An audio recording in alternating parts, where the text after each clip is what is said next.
Thank you very much, Rob, and welcome to Lexington, Kentucky on a cool, crisp October Saturday afternoon.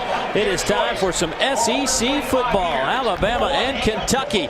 The Wildcats trying to rebound after a tough loss to Florida last week. It is our Wrangler SEC game of the week.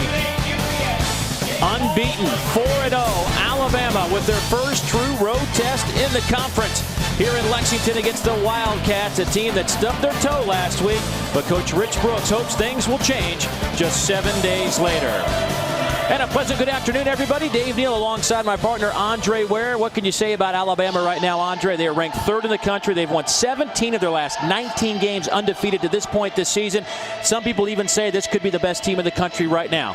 Why are we talking so highly about the Tide? Well, they'll give you a lesson in physical football is what they'll do. They do it the old-fashioned way offensively, the running game, led by two dynamic runners on the defensive side of it. They'll line up. They'll come at you, just line right up and come downhill at you. They'll take a few chances, but not many, to get players out of position. And then special teams wise, they're great there as well. I liken them to a snake, and not in a bad way. They'll let you pet them early in a football game. They'll let you get close, and then all of a sudden they'll strike you.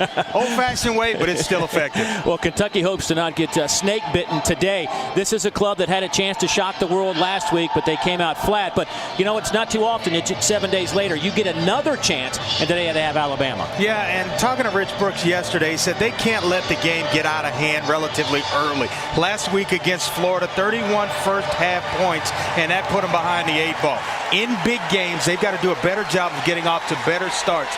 Certainly today, Dave, they're in a big game with Alabama. Well, you saw in that graphic it's the two toughest teams that have been back-to-back for Kentucky in the history of this program. As the #1 ranked team last week, the #3 team this week. This is a series that goes back to 1917, but it has been owned by the Crimson Tide. They have won 34 of 37 meetings against the Wildcats. The last Kentucky win was back in 1997. So Alabama wins the toss. They deferred, so they just actually decided to take the football, and Kentucky will kick it off. In the corner, here comes the Tide. Javier Arenas to the 20. Arenas to the 40. And pushed out of bounds at the 38-yard line. 51 yards on the return. It was Trevard Lindley that ran him out of bounds. Well, we talked about it. Running the football, defense, and certainly special teams. And right here, Javier Arenas, he's going to give him a chance every week to have great field position. Came in averaging 28 yards per return. He is fantastic as a returner. So Alabama with outstanding field position to open up this game inside the Kentucky 40, first down and 10. And we talked about the ability of Kentucky to get off to a good start today. Well, defense already with their backs against the wall. Out of the pistol formation, McElroy. Pass incomplete. Could have been picked off. Micah Johnson had a chance to pick it off his shoelaces. Didn't work. Greg McElroy. What can you say about this young man, the junior out of South Lake, Texas? Andre, he has been better than I think anybody expected, and they thought he was going to be good. Yeah, originally committed to Texas Tech. The play was over. Personal foul on the defense, number 55. The penalty is 15 yards. Automatic first down. Well, you don't need any help. You need to help Alabama with unsportsmanlike penalties there. And Daquan Evans, the right defensive end for Kentucky, a little bit of a late hit, and it's going to cost them 15 yards and basically set Alabama up inside the red zone. Daquan Evans, the junior college transfer, with that 15-yard penalty. Alabama moves to the 18-yard line. Here's McElroy. And off left side, Mark Ingram. Give him about 6 on the carry. Alabama's starting lineup offensively coming up above our score. There's Mark Ingram. Not only is he leading his team in rushing, but he's also leading the team in receptions. 225 touches now without losing a fumble. Did drop one against LSU, but his club was able to pick it up. but he has not lost a fumble in 225 touches. Ingram busted to the outside. He will walk it into the end zone. 57 seconds into the game, the Tide score a touchdown.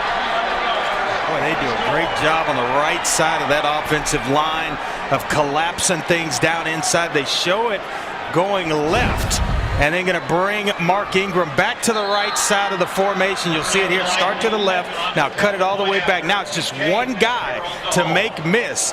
And Randall Burton, the sophomore corner, a little bit late. One after up and good by Lee Tiffin. The flag is down at the 10-yard line. Roughing the kicker against Kentucky.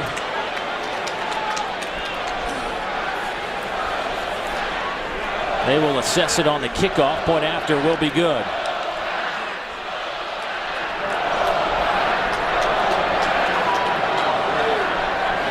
Ken Williamson lost his microphone, but we do know that it was against Kentucky. Alabama. This is what they do, folks. They run it right at you, and they're very good at it. There's Mark Ingram, the man of the moment for this Alabama team, with the 11-yard touchdown drive to give Alabama the 7-0 lead. It only took 57 minutes. Of course, it was all set up by the excellent return of Javier Arenas. Well, they didn't waste any time getting the deal done. 57 seconds into the first quarter, and here we are with Alabama leading already. After the penalty was assessed, a short kickoff, short field for Alabama, and Kentucky will bring it out to the 20-yard line. Let's go back to that touchdown. Well, take a look at it. They formation you. They're going to bring Marquise Mays into the slot right here. They've got leverage with a tight end on the outside.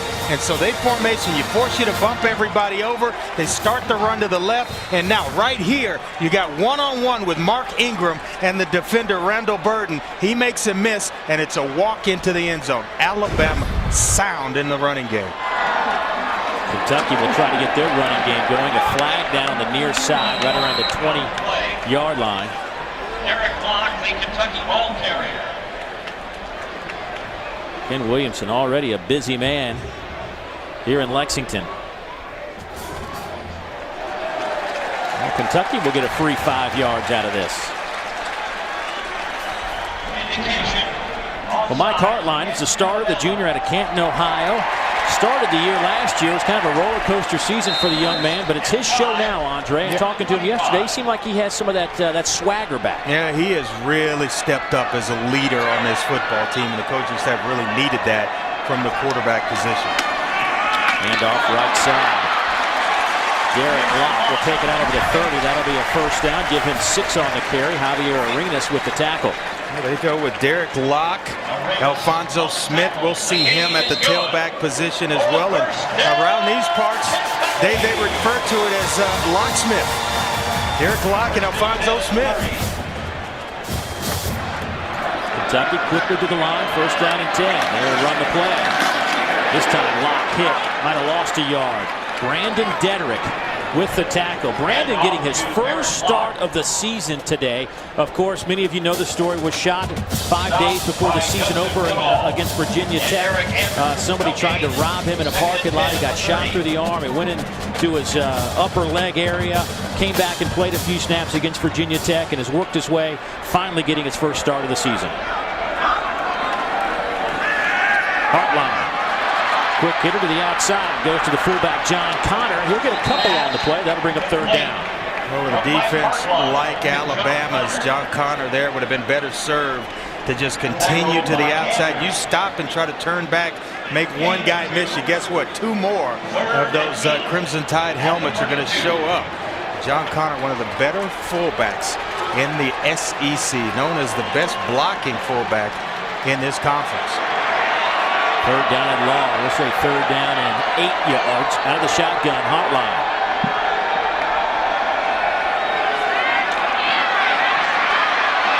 Hartline nowhere to go. Throws it back over the middle and it's picked off. Mark Barron picks it off at the 40-yard line. Alabama will have the the football. His second interception of the year. You know what? This is a lesson right here. When we replay this one, every young quarterback in the country, if you have your eyes on this football game, this is an absolute no-no. You get flushed out of the pocket. There's nowhere to go with the football. Now, you're flushed out. Throw it away or just run it. You do not roll to your right and throw back across the middle. Don't do it. Yeah, no gray area there. None. I mean, don't do it. If you don't hear it in my voice, you know how serious it is. Julio Jones down the right side. No flag on the play. There was some contact. Javard Lindley on the coverage. That's the matchup we highlighted earlier today. And a lot of coaches like to do that, Dave. They get a big turnover like that on your opponent's side of the 50-yard line. Hey, they're going up top to take a shot to one of the better receivers in the country. And you see Greg McElroy right here. He gets the one-on-one coverage with Julio Jones that he wants, but guess who's there? Javard Lindley, and he will be in his hip pocket for most of this football game. Second down and 10. Alabama out of that pistol formation. And off to Ingram off the left side. Gets it down to the 30. Actually gets it to the 33-yard line. Let's take a look at today's Principal Financial Group edge to the game. Stopped by Guy and Trevathan. Well, you look at it, the keys for Alabama, they've got established dominance up front. They're off to a good start, it seems, though, in the first quarter of this game. And Kentucky got to be gap sound. We talked about it. You saw one player get out of his gap, and it cost him an 11-yard touchdown run by Mark Ingram. Third down and 5. McElroy hit as he throws, lofts it up. Looking for Mays. Did he make the catch out of bounds? Well, that one may have been forced by Corey Peters, the right defensive tackle for Kentucky. Got right in the face of Greg McElroy, which didn't allow him the ability to really step into this throw. And right here, Marquise Mays clearly out of bounds. The officials make a great call. Good grab, though. I think that one was timed just well by Corey Peters. DJ Fitzgerald in punt formation. Boy, big turnover, and you hold defensively. Great job by Kentucky. That was big in a lot of ways. DJ Fitzgerald fielded by Randall Cobb. Takes that over the 30. How about Cobb with a heads-up play? A lot of guys just thought it would hit the ground, and Cobb came up and made a play. The man likes the football in his hands, and it was kind of one of those punts where you're trying to knock it down inside the 10-yard line. Left it a little short, and Randall Cobb kind of takes things over. Alabama leading this one early, 7-0.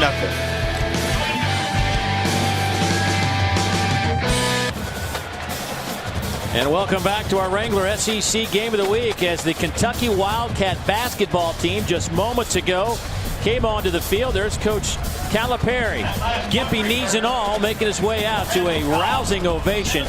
These folks are ready for some basketball. That'd be an understatement. He is the man in this town. All of a sudden, a lot of high expectations for this Kentucky Wildcat basketball team this season. Randall Cobb in at quarterback. Into the Wildcat formation. He will keep it off the left side. We expect to see that maybe a little bit more today. They just think they have to get the football in his hands. Well, I counted about 6 different positions or ways they could get him the football. Out wide at wide receiver, move him into the slot. That's 2. Running back, quarterback, and then both returns, on punt returns and kickoff returns.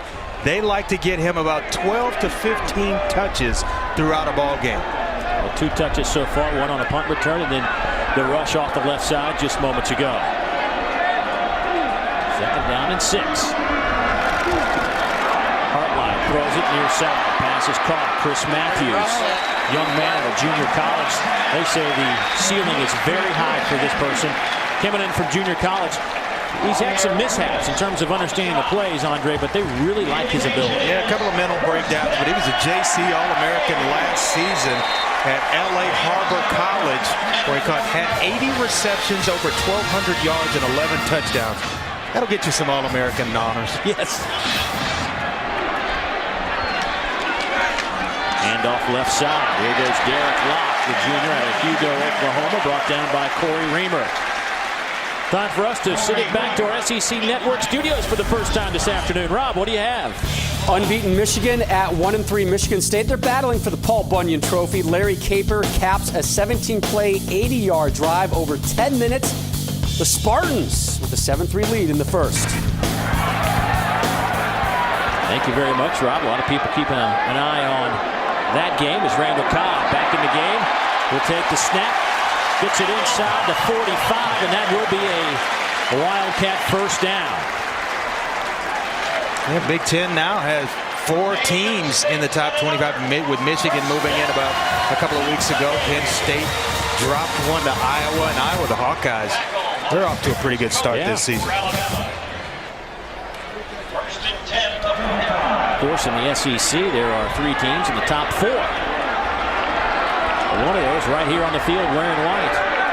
Randall Cobb back in the quarterback again. This time he hands it off to Derek Locke, and he gets tripped up in the backfield by the safety, Justin Woodall. A heck of a play from Woodall. Well, they've shown that they'll run Randall Cobb once he shows the play fake.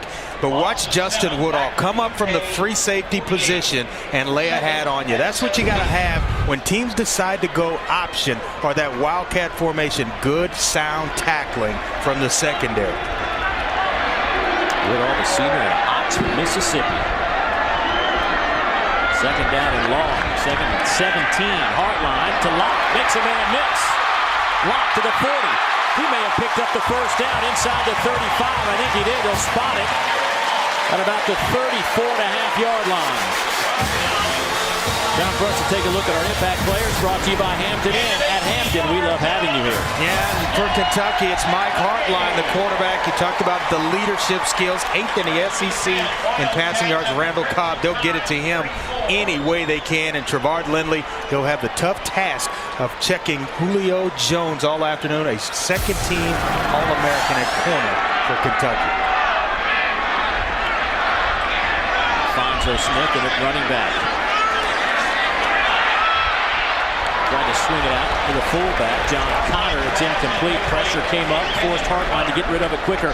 Rolando McClain. I think he learned a lesson on that other pass that he threw for an interception. You get pressure. There's nowhere to go with the football. The shoelaces of one of your receivers is a nice place to get rid of the football. Rolando McClain going about his business without his running mate, Dante Hightower. Out for the rest of the year after blowing out his knee last week in the first quarter.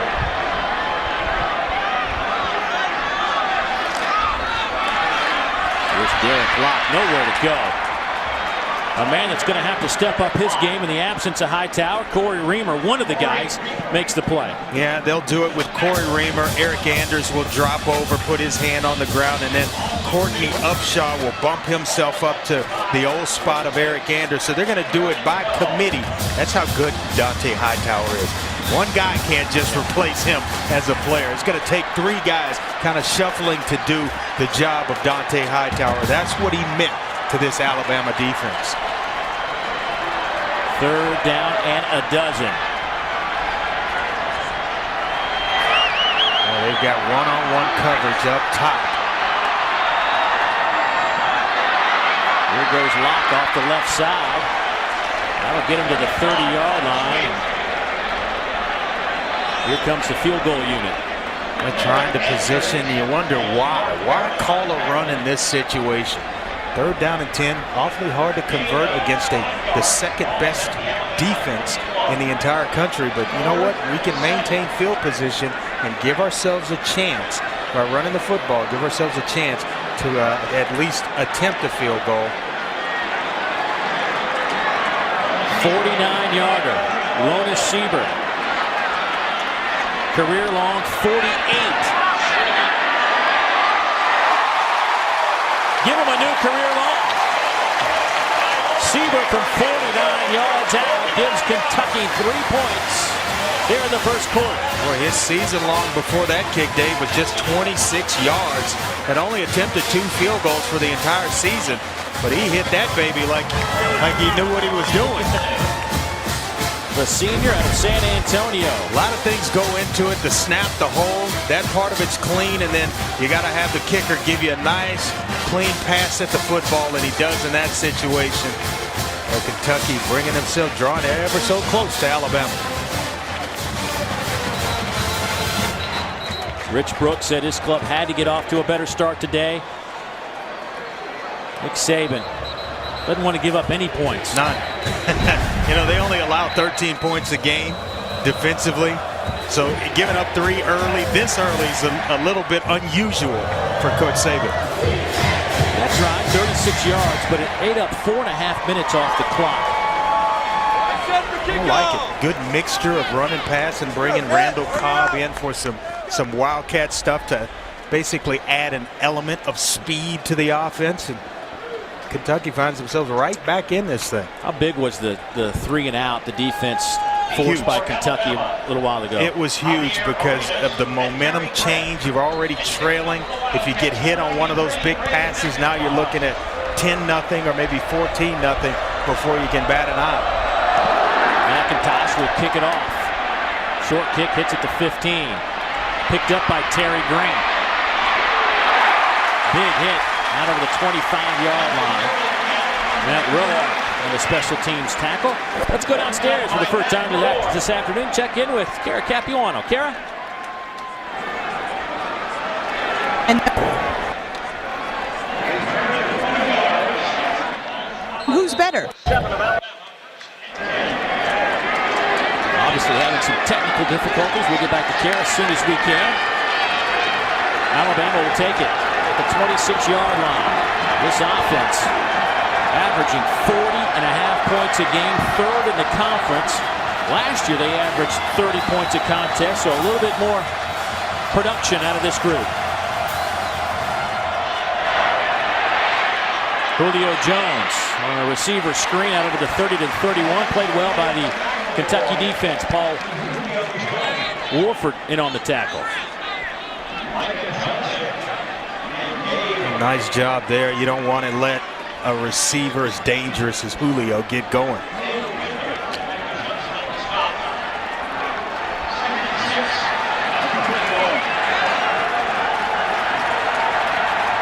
Second down and 6. McElroy steps in the pocket, fires over the head of his intended target. That'll bring up 3rd down.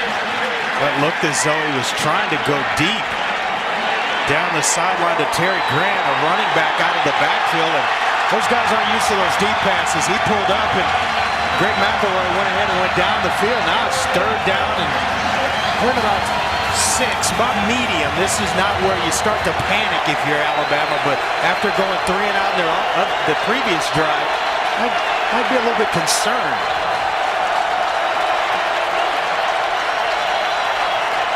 Boy, Jones bouncing all over the line of scrimmage. They go to him at the 40, and it's incomplete. The defense holds again. Well, McElroy came in completing 67% of his passes. He's off to a little bit of a slow start today. Well, after a fast start in which they went right down the field, a Harvey Arenas kickoff return that set him up in point-blank range, a penalty to go along with it. Kentucky's really stepped up defensively with defensive coordinator Steve Brown calling the defensive plays for them, and they're responding. P.J. Fitzgerald back to punt. Kentucky, good rush. No flag. Here's Cobb to the 30. Cobb to the 40 and drops there, but a good return by Randall Cobb, the sophomore. And then a flag comes in late. This one's going to be another unsportsmanlike, I think, on Kentucky. Late hit. And I'm not sure of the number, but it was on. The recipient is Brian Selman, this deep snapper for Alabama. He got hit late, and the officials were right there on top of it. A little block in the back. Can't have that if you're Kentucky. That'll back them up 15 yards to the 31-yard line. Well, the last time that man was in this stadium, it was a shocking conclusion. We'll have those details when we come back. Back in Lexington, Kentucky on a gorgeous Saturday afternoon. Alabama scored in 53 seconds to open this game. Leads 7-3. First down and 10. Wildcats. Derek Locke, 6 carries, 6 yards before that run, and he'll have 7 carries for, let's just say, 9 yards now. Well, the last time Nick Saban was here was when he was the head coach of LSU, November 9th, 2002. Kentucky fans, you might want to turn your heads. Marcus Randall and LSU trying to rally the troops. Here's the final play of the game from his own 25. Devery Henderson with the catch, and LSU wins it 33-30. Andre, I was here, and I still can't believe what I saw. And Rich Brooks would love to avoid any such resemblance to that play. Brian Morris, of course, the head coach of Kentucky at the time. That was the whole scenario of dumping the water jug on top of the coach. They gave it early, yeah, and the fans stormed the field at one end while LSU celebrating at the other end. It was one of the greatest plays in the history of this conference, which goes back to 1933. So Nick Saban hadn't set foot in this stadium since that day until now.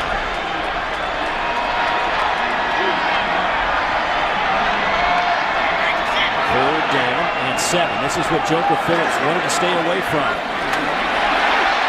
This time they're able to pick up the first down. Derek Locke will get it to the 42-yard line. First down, Kentucky. Well, excellent play call. There's about 3 different blitzers coming from the left side of the formation with Rolando McClain. You count it, you name it, they're coming. Courtney Upshaw, but you call the run away from where the pressure's coming. I tell you what, you outnumber that side of the defense. Excellent job in picking up the first down.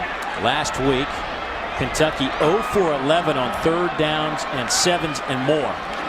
Randall Cobb in at quarterback, makes a guy miss, makes another man miss, picks up the first down. Give Cobb a dozen on the carry. Mark Barron finally runs him out of bounds. Well, what a great block by Chris Matthews, the wide receiver.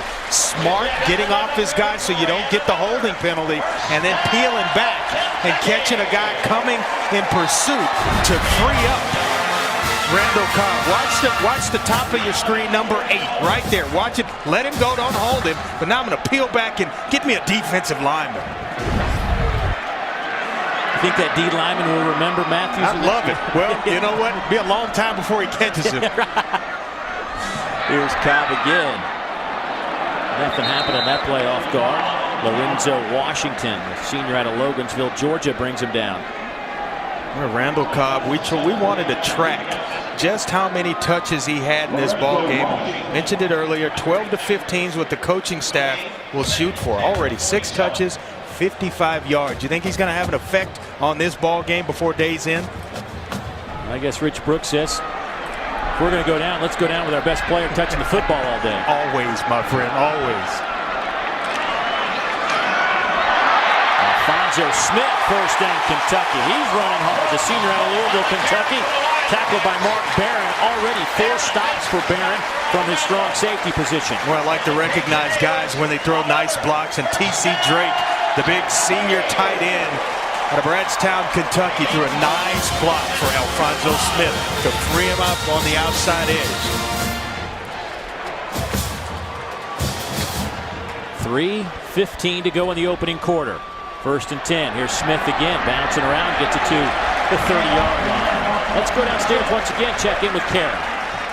Well, guys, I'm on a hardwired microphone now. This should be more successful. Coach Brooks has watched tons of film the last few weeks on Florida and Alabama. We asked him who was the best. He said defensively you can flip a coin, but offensively both teams run their schemes so well. The difference is that the Gators might be a little bit down in their receivers this year. Of course, Brooks with a twinkle in his eye, then saying to us, we might all see that question answered in the title game December 5th. Thank you, Karen. Would not surprise me one bit to see Alabama and Florida playing in the SEC championship game once season ends. If both teams remain healthy, pretty good bet that that's who you might see. After watching LSU, they've still got some shortcomings offensively. Watched them last week in a ball game at Mississippi State. We were there. Yeah, Bulldogs should have won that one. Yeah. There's no 2 ways about it. And I thought LSU would be the team out of the West this year. Not afraid to admit that. Hartline on 3rd down, hands it off. Fullback Moncel Allen the junior out of New Orleans. He's not going to get the first down. It's going to be close. Yeah, it's going to be about a half-yard shy, it appears. So fourth down coming up. Crowder obviously wants him to go for it. Looks like he will, and they bring in the big heavies. Justin Jeffries, more of a run blocker at right tackle for Rich Brooks in this offensive unit than Brad Durham. So here we go. Fullback lead, John Connor. First down, Kentucky. He can carry it too, you know. He didn't just block all the time. Big guy was a walk-on, former walk-on, and now known as one of the best blocking backs in the SEC. Nicknamed him the Terminator. I guess you know, a little name play there, John Connor. But that was nice. He terminates guys on the defensive side of the ball, that's for sure. Out of the I formation. Here's Locke. Give him about a yard on the play.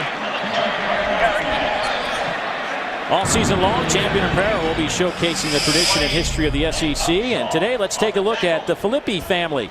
Ryan, a third-generation quarterback at Kentucky. 2nd and 9. Chuck played for Bear Bryant back in the day. Kent played for Jerry Claiborne back in the late 70s. And Ryan walked on this year. He's a true fan. You see a lot of that around the SEC. Handoff, Derek Locke. Nothing happening off right guard. And got started with his grandfather Chuck, as you mentioned, and just kind of kept going on through the family. And now Ryan's a third-generation quarterback here at Kentucky. A couple of runs off tackle sets up another 3rd and long, and these are those downs that Joker Phillips says just make it so hard. Don't have a whole lot of plays drawn up for these 3rd and long situations. They're tough to convert against, especially against a defense like Alabama. Pressure comes, Hartline drop back at the 33-yard line. Eric Anders, the senior out of San Antonio, Texas, now with 2.5 sacks on the year. Well, he is just so fast off the edge. He's just going to line up right there, and I'm going to beat my guy right around the left edge and zip Duncan, the left tackle. He did the exact same thing last week against Arkansas and Ryan Mallett. He's the guy now that drops his hand down on the ground as a pass rusher now that Dante Hightower is out of that lineup. Kentucky will take a timeout on 4th down coming up. Field goal unit out on the field. Well, celebrating its 5th year sponsoring the Good Hands Field Goal Nets, Allstate makes contributions to participating universities' general scholarship funds for each field goal and extra point kicked. Today, Allstate has contributed more than $1.8 million in scholarship monies. Keep up the good work, Allstate. Well, moments ago, Lona Sieber hit a career-long 49-yarder. This one looks like it'll be another 49-yarder, and I think that timeout was called, by the way. It's the end of the quarter, and the wind is at the back of Lona Sieber right now. It is a pretty substantial wind, around 15, 20 miles an hour, so a heads-up play by Rich Brooks. Snap's good. Kicks on the way. Back-to-back 49-yarders for Lona Sieber. No problem.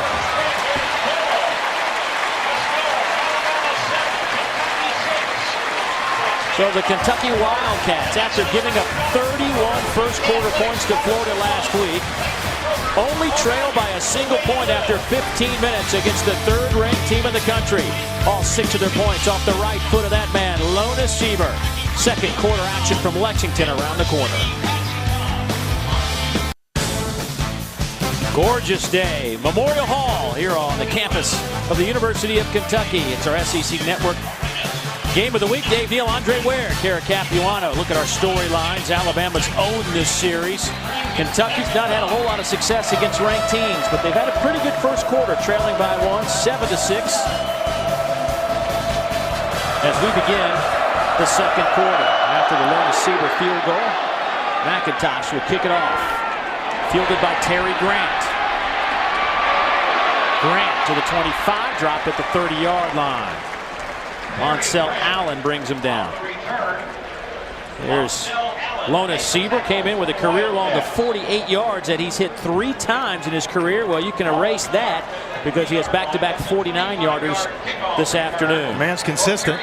2 49-yarders and the 2 field goal drives. They've eaten up roughly about 10 minutes. So you look at the time of possession being dominated by Kentucky. 12 minutes compared to just 3 for this Alabama squad.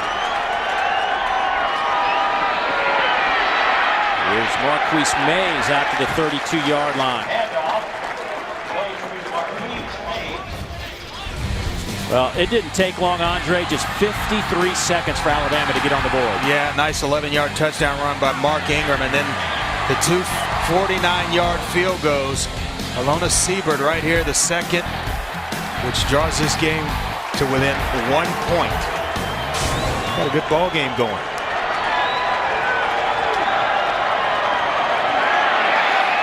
McElroy connects, but Mike McCoy was just blown up by Winston Guy, the safety.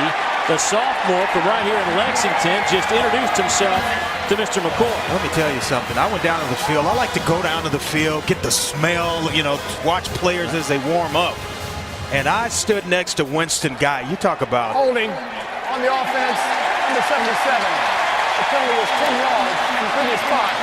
Well, you talk about just an impressive physical figure. Listen to this. Oh, yeah. He is a big-time guy. He brings it. Winston Guy, the free safety from Kentucky. Well, the hold on James Carpenter will send Alabama back to the 23-yard line.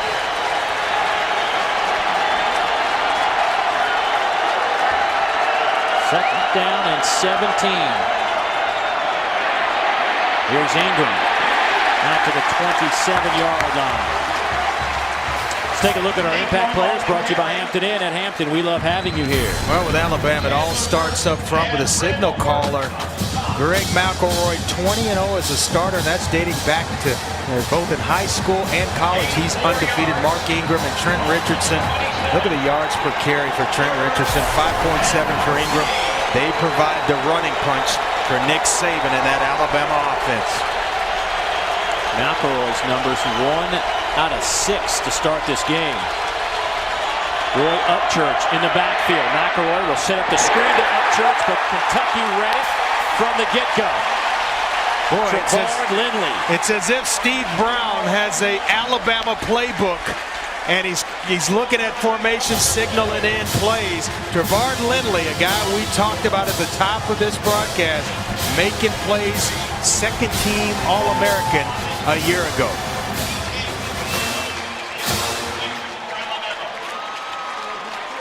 P.J. Fitzgerald will have to come in and punt on 4th down and 17. Randall Cobb stands at the 38-yard line.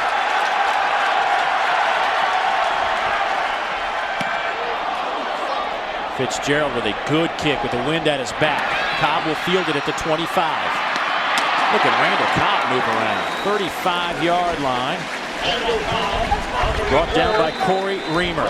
Right, Randall Cobb with his 7th touch, but McElroy right here finding it hard. Come on back with a 7-6 Kentucky. And welcome back to the Wrangler SEC Game of the Week. Be sure to stay tuned to see which player is selected as the Wrangler 5-star player of this game. Right now, you got to think Lona Sieber might be the guy with a couple of field goals. But a flag moments ago, Andre, on a personal foul against the Crimson Tide, moves Kentucky 15 yards closer. They're right up at midfield. Derek Locke will get a couple of yards into the 48. But after the kick, a 15-yard personal foul against Dre Kirkpatrick. It's kind of been a messy game so far. Alabama 3 penalties for 30 yards. Kentucky 3 of their own for 45 yards. I think the bigger penalties that have played into this were on the first opening drive for Alabama, that 15-yard additional yards for personal foul. That led to the 11-yard touchdown run by Mark Ingram. Since then, Alabama hasn't been able to do anything offensively. Another run off the right side, maybe a yard. This is about par for the course here. was talking to Joker Phillips yesterday in meetings. He said, you know, we'll take 2 yards on first down, come back, run the football 2 yards on second down, or we get ourselves in third down and medium, and we can convert those situations. Guess where they are? Third down and 6, third and medium. 1 out of 4 on third downs today.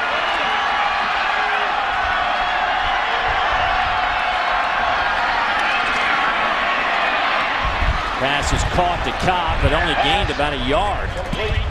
Cobb came all the way across the field. McClain with the stop for Alabama, and now the Wildcats will have to punt it away. Mark Hartline, he's got to do a little bit better job of knowing and feeling the pressure. You get so locked on, and I ask him, third down, who do you like? Randall Cobb. You got so locked on to Cobb, you got to feel that I've got just a little bit more time to take my eyes to the second level of the pass route and beyond where Randall Cobb's coming underneath in zone coverage, so that you give yourself at least a chance to pick up a first down. Vidlotchka to punt it away. Arenas will let it hit at the 5. Kentucky's all over it. They will pin Alabama inside the 5-yard line at the 4. And guess what? No flag.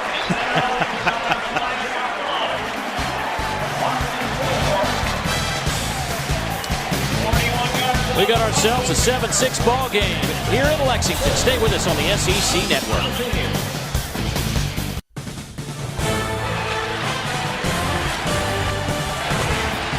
Kentucky fans on their feet. Their club trails third-ranked Alabama by a single point. 10-17 to go here in the second quarter. A full house inside Commonwealth Stadium. Alabama backed up inside their 5. They have had a tough time getting it cranked up. 12 plays, just 29 yards today. Trent Richardson, the true freshman, in at tailback.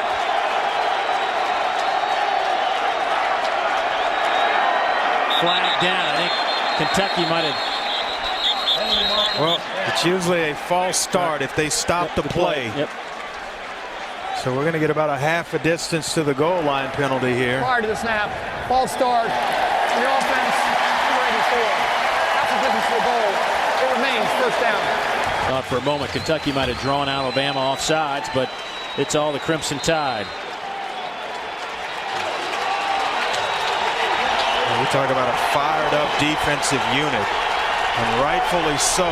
After that opening drive, they have been just solid defensively. Kentucky.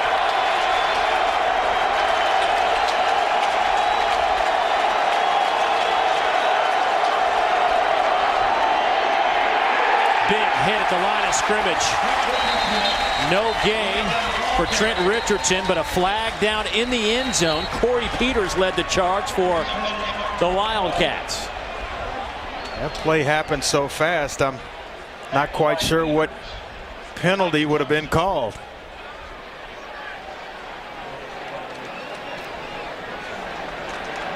Kentucky players.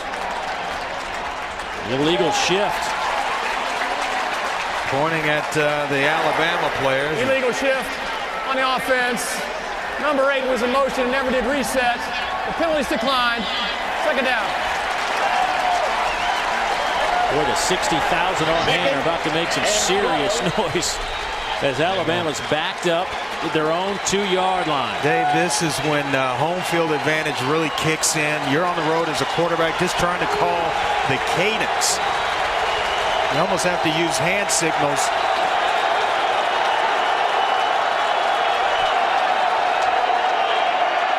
McElroy rolling left. Runs out of bounds at the 7-yard line. Forced out of bounds by Micah Johnson. That is about 6 yards shy of the first down marker, and that'll bring up a third down situation. Well, they do a good job. That's an excellent play call by Jim McElwain, the offensive coordinator, giving Greg McElroy the option to run or pass. And he gets the corner and just outruns Micah Johnson, his senior middle linebacker, just to give him enough room to work here on third down.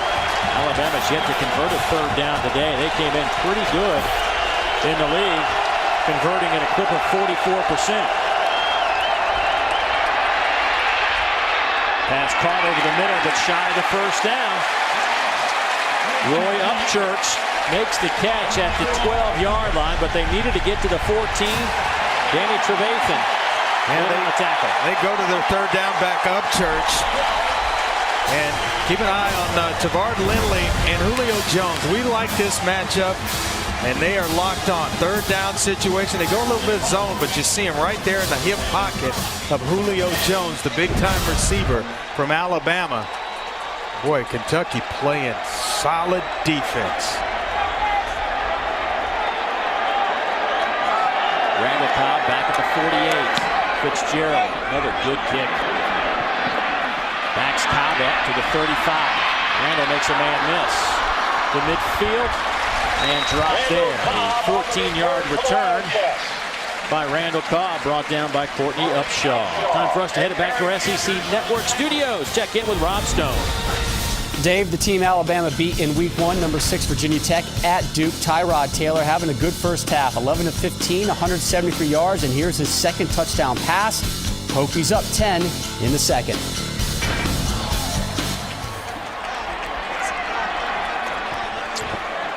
Thank you very much, Rob. Hartline checking off of the line of scrimmage. Play clock, plenty of time.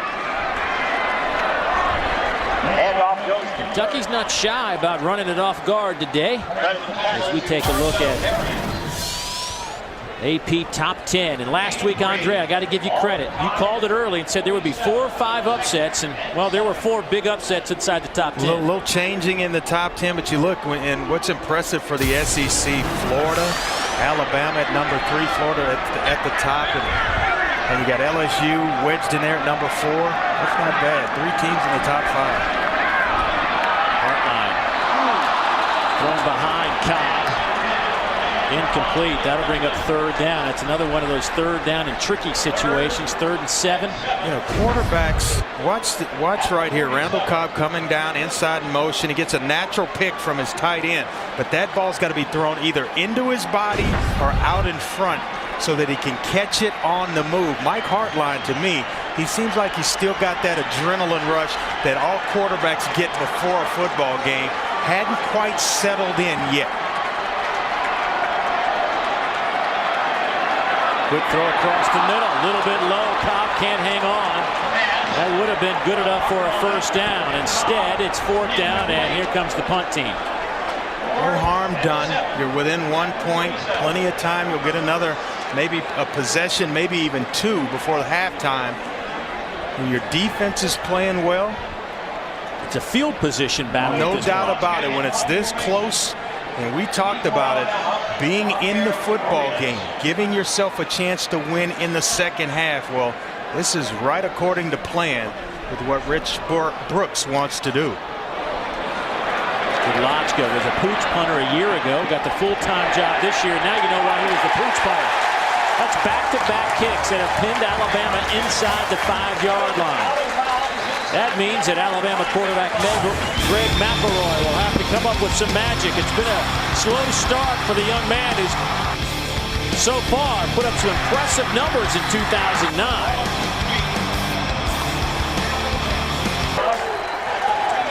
Look at some of the Alabama faithful that have made their way to Lexington. 7-6 tied out in front. They're backed up inside the 5 again. Greg McElroy off to a slow start today. What's going on with Greg? Well, you know, he really hadn't settled in either, but it's been field position in a lot of instances. That could be a safety. They will say his forward progress. I don't know about that. They got to take a look at this upstairs. They've got to take a look at this one. At about the 1-inch line. I don't think he got out of the end zone. Micah Johnson with the big hit. Big time hit from an all-SEC player of a year ago, but the officials, replay officials, need to take a look at this one. See tremendous penetration here by Kentucky, and then it's going to be. Actually, he did. He got it out of the end zone, barely. An excellent call. They're going to look at this, but our view. They're showing a look on the replay board here in the stadium. That's why you hear the fans, and it's not a good look. Right. Once the replay officials get the look we just showed you, then they'll see that he clearly got out of the end zone. It's where your forward progress comes to a stop, and That football was clearly outside the goal line. Well, you know, you can't stop and try to make a guy miss you. You got to continue going downhill right there. You're trying to make a guy miss, and that's a young freshman running back right there. He'll learn that lesson in film study from the coaches. But you got to continue on at all costs, no matter what or how the collision is going to take place, because that's too close. Take one more look and you'll see right there, just as he gets barely out of the end zone. Looked like our line judge, Michael Taylor. Firm. That's a good call. Our line judge, Michael Taylor, right on top of it. Good spot. Regardless, Alabama still only has they can't mess around. I mean, they're like an inch away. Speaking of inches, last week we saw Mississippi State had 4 inches twice and couldn't stick it in the end zone. That's about how close it was last week for the Bulldogs. A little too close for Nick Saban's liking right now. 3 tight ends in the game. Julio Jones now comes in motion. That handoff to Richardson, that time downhill all the way. You see, and maybe got coached up once the offensive unit went to the sideline. Look, don't try to make a guy miss you. You bring the wood to him. And, you know, maybe you bounce off a tackle or so, but you can't stop and try to make a guy miss right there. You see Trent Richardson, those shoulders, the pad level forward. He's looking for the contact. 3rd down and 7. You throw here, or are you just trying to not make a mistake? You got enough room. You got a quarterback that's playing fine. I'd have no problem throwing a pass here. That's what they'll do. Over the middle, wide open, tight end, 1st down. Colin Peak out to the 27-yard line. Well, excellent throw right over the linebackers in zone coverage. You got the tight end working in the middle of the field. Watch the eyes right here after the play fake. Right there, just going to hold the linebackers, giving the room to squeeze one into your tight end. And credit Colin Peak for a nice grab. He got off to a slow start against Arkansas. Had a couple of drops early in the game, but he's right in rhythm and right in stride here early for Alabama. His 9th catch of the year. McElroy will throw it again. Going for it all, looking for the speedster Mays. It's incomplete, but a hole perhaps in the backfield around the 20-yard line. I think James Carpenter grabbed a jersey. Well, the big fella's been playing some solid football for Alabama offensively and sliding into that left tackle position vacated by Andre Smith, the 1st-round pick of the Bengals this year. On the offense, number 77. The penalty is 10 yards from the previous spot. Repeat 1st down. He played in junior college at Coffeyville Community College, and you'll see right here the nice coverage down the field on the part of Randall Burton. He's subbing in today for Paul Walford, who's the starter for Kentucky there, but he's been stride for stride with Alabama receivers throughout this 1st half. Well, coaches say Burton's got a great upside, a sophomore out of LaGrange, Georgia. Handoff, Richardson looking to make some guys miss, but blue jerseys seem to be getting all over the football. Winston Guy, the safety, coming up to make the play. Well, Alabama basketball fans, get down to Orlando, Florida, November 26th through the 29th to watch your Crimson Tide compete in the Old Spice Classic at the Disney Wide World of Sports Complex. For tickets and travel, visit oldspiceclassic.com. Disney Sports Complex, impressive place to watch sporting events.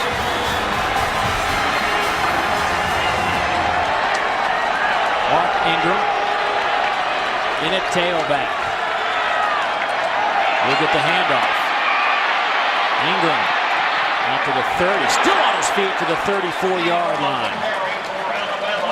Burden and Winston Guy both had a chance to bring him down, but Ingram picks up an extra 4 yards and makes it a respectable 3rd down. Just no secret to what Alabama's going to do. They'll tell you they're running the football. Long yardage situation on 2nd down, and we talked about being gap sound. You slide just inside. They're going to make you pay with a nice block. You miss tackles. Mark Ingram, Trent Richardson, they make you pay with long runs. 3rd down and 3. McElroy to throw, slant over the middle. Julio Jones makes the catch. He was covered by Trevard Lindley, who was all over him. How Jones held on to that is beyond me. Well, it was a well-thrown football. That's how he held on to it away from the defender. He's just going to get inside position on a slant route, and with that big body, it doesn't have to be perfect, but it's just squeezed in enough before Trevard Lindley arrives.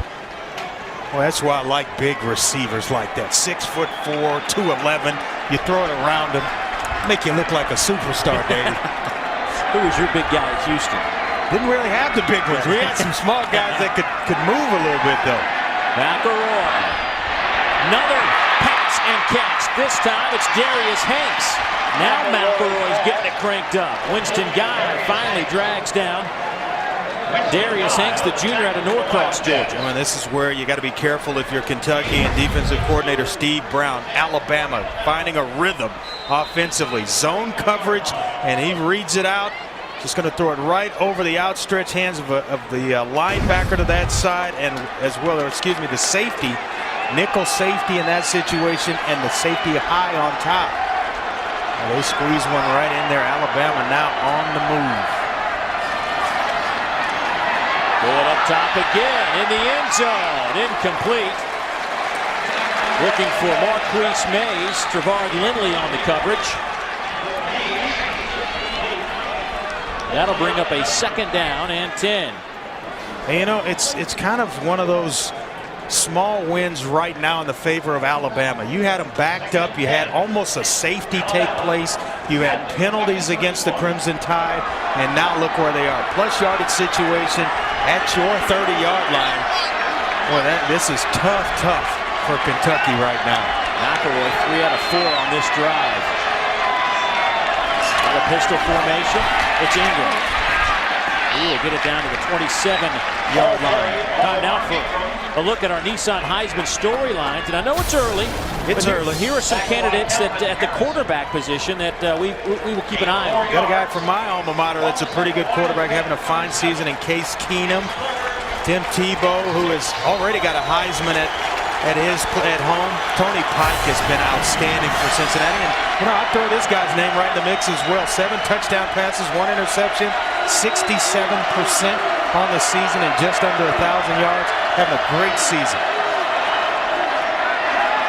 McElroy, another strike, wide open in the middle of the field. It's Earl Alexander down to the 6-yard line, tripped up by Matt Lentz, and it will be 1st and goal, Crimson Tide. Boy, this is a drive that could turn this entire football game in favor of Alabama. You had them backed up. Now they're in 1st down and goal to goal. Greg McElroy seemed to have found his rhythm. We talked about him at one point. He was 2 for 7 for 0 yards. He's been dynamite ever since. A shovel pass to Ingram. He's tripped up at the 4. Lentz with another tackle. Well, this is where you play bend but don't break if you're Kentucky defensively. Those small wins that I always talk about that take place during the course of a football game, where you allowed all this yardage. Now turn them away or just allow a field goal attempt on 4th down. But you got to come up big here 2 more times defensively. Couple of tight ends in the game for Alabama.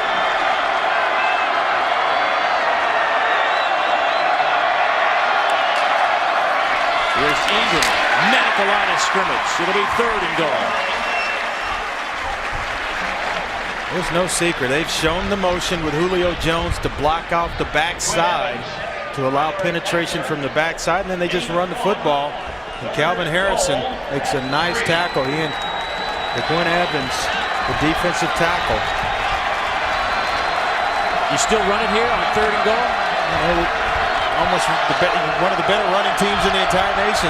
2 pretty good running backs. I have no problem handing it off to Mark Ingram one more time. They will throw it, looking for the tight end. Colin Peete, touchdown, Alabama.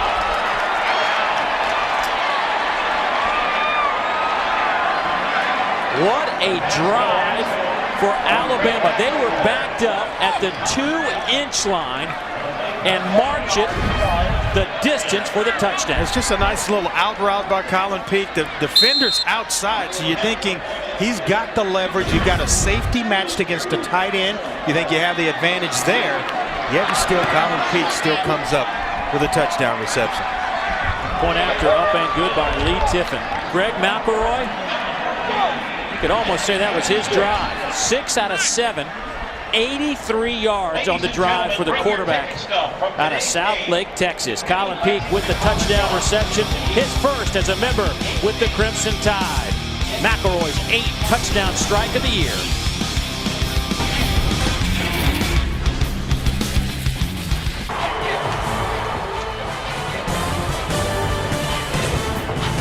Beautiful day in Lexington, Kentucky. Our SEC Network Game of the Week presented by Wrangler. Alabama just struck for their second touchdown. 14-6 is our score. 40 seconds to go, and what a drive by the Crimson Tide. Well, that young man right there leading the way, Greg McElroy. Excellent job throwing the football. 6 of 7 on that drive, 85 yards, and capping it off with a touchdown throw. He was, as you mentioned, at one point, 2 out of 7, 3 out of 8. He fixed that in a hurry, didn't he? He's now 8 out of 14 for 85 yards. And yeah, there's a pretty significant wind here. You see him having trouble keeping the football on the tee. And that might have had a lot to do with a slow start that Greg McElroy had. He was working into the wind in the first quarter, gets the wind behind him, and that was one heck of a drive they just put together. Ground ball. Sam Maxwell will pick it up at the 30-yard line, and he'll take it to the 40. So pretty good field position for the Wildcats with just 35 seconds to go. Well, coming up on the Cellular South halftime report, we will talk and break down the game of A.J. Green. Perhaps nobody better in the conference right now than A.J. Auburn, Tennessee tonight on ESPN. Big test for the Auburn Tigers trying to go 5-0. And, of course, Michigan State going at it in Big Ten football. It's all coming up in just 35 seconds off our game clock. Looking forward to seeing that Auburn-Tennessee game. That's going to be a good football game. See how Monty Kiffin and that Tennessee defense handles the running attack of Auburn. Here's Derek Lott. Lost the football. Picked up out of the midair by Courtney Upshaw. He can take it to the house, and he will. Touchdown, Alabama.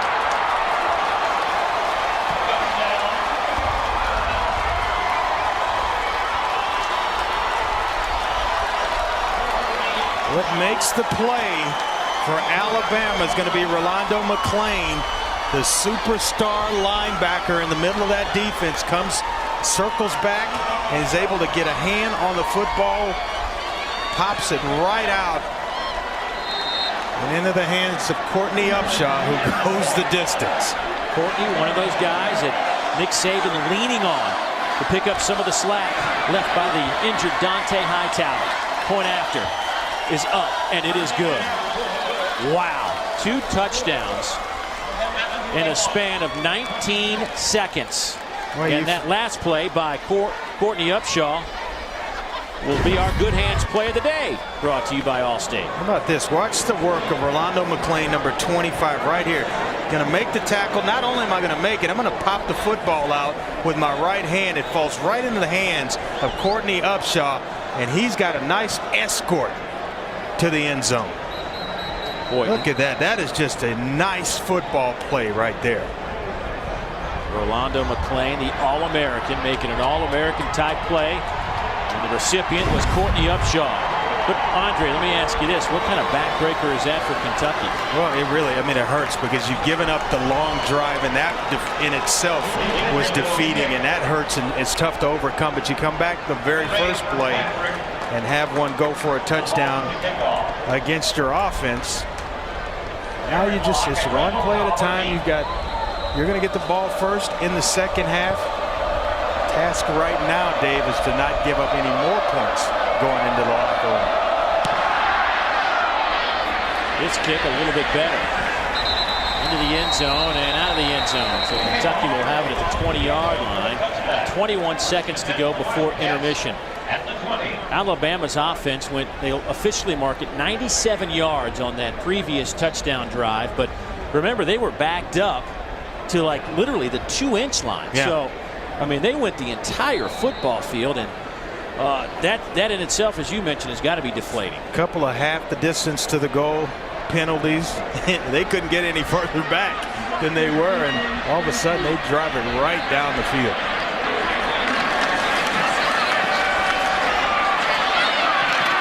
And a handoff goes to Alfonso Smith, and that should do it for the first half. And well, the first quarter and a half, not so good for the third-ranked team in the country, but the last 7 minutes of the second quarter dominated by Alabama, and they will take a 21-6 lead into the locker room as we have completed one half of play here in Lexington, Kentucky.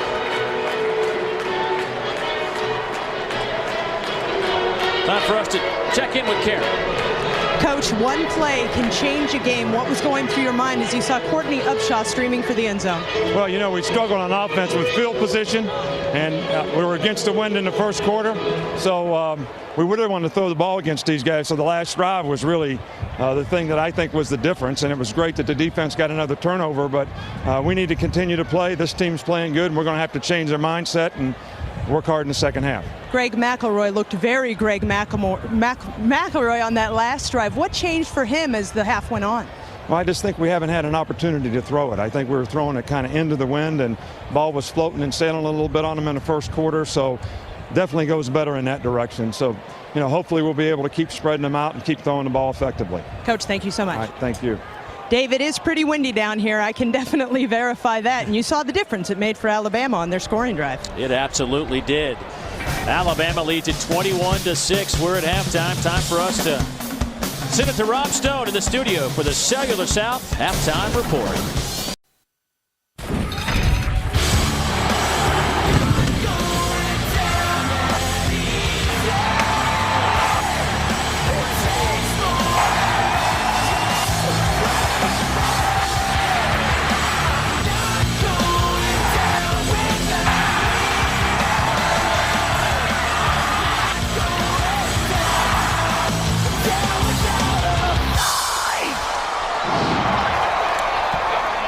Welcome back to our Wrangler SEC Game of the Week right here on the SEC Network. Alabama and Kentucky. We have played 2 quarters of football. Third quarter action coming up on a gorgeous day. A little bit chilly. Wind is somewhat brisk. And it's had an impact on this game, but Alabama, with a couple of quick strikes, take a 21-6 lead over the Wildcats. Dave Neal back alongside Andre Ware. And Andre, for a quarter and a half, Kentucky was doing everything they needed to do. But you made the reference at the top of the show that this Alabama team's a lot like a snake. You got to be careful. Yep, that old snake analogy that we talked about. They'll let you hang around, let you pet on them for a little while, and then when they get sick of playing with you, they'll strike you. And that's exactly what Alabama did in the first half of this ballgame. The last 6 minutes, it was all Crimson Tide. Now Kentucky got to take the football right now, right out of halftime, and get some points. They've got to have something positive happen for their football team. Otherwise, this could get out of hand. Julio Jones with a couple of grabs in that first half, but take a look at our Crystal first half stats. Brought to you by Crystal. Nothing like it. And the time of possession, pretty even after it was owned by Kentucky. And now we look at the full stat page. Yeah, well, it just goes to show you how good a football team Alabama really is. Had you told me coming into this one at halftime, Alabama had 61 yards rushing, I'd have told you, well, it's going to be that's a tight football game. Well, 21-6 in favor of the Tide with those 61 yards. Here's Derek Block, a huge block. Springs lock out over the 40. Let's see where they'll spot it at the 46-yard line. Lee Tiffin bumps him out of bounds. Let's go downstairs, check in with Kara. Well, I don't know how Andre Ware snuck into Kentucky's locker room at the half, but that was Coach Brooks' message, Andre. That play, the fumble recovery score, fluky. They need to score first, score now, make it a one-score game, and get back on the board and get back in it. I asked Coach Brooks if the guys were optimistic, and he kind of threw up his hands, and I looked at him and I said, "Are you?" And he gave me a resolved yes. I don't think you have to worry about Coach Brooks.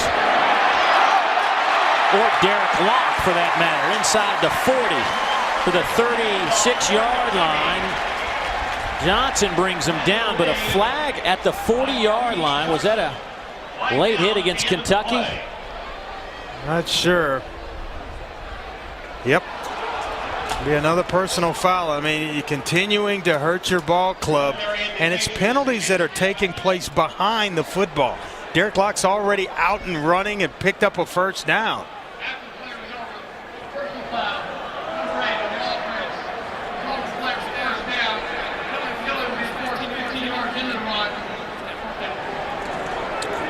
Well, Kentucky's had a couple of personal fouls in this game, and they've both been costly.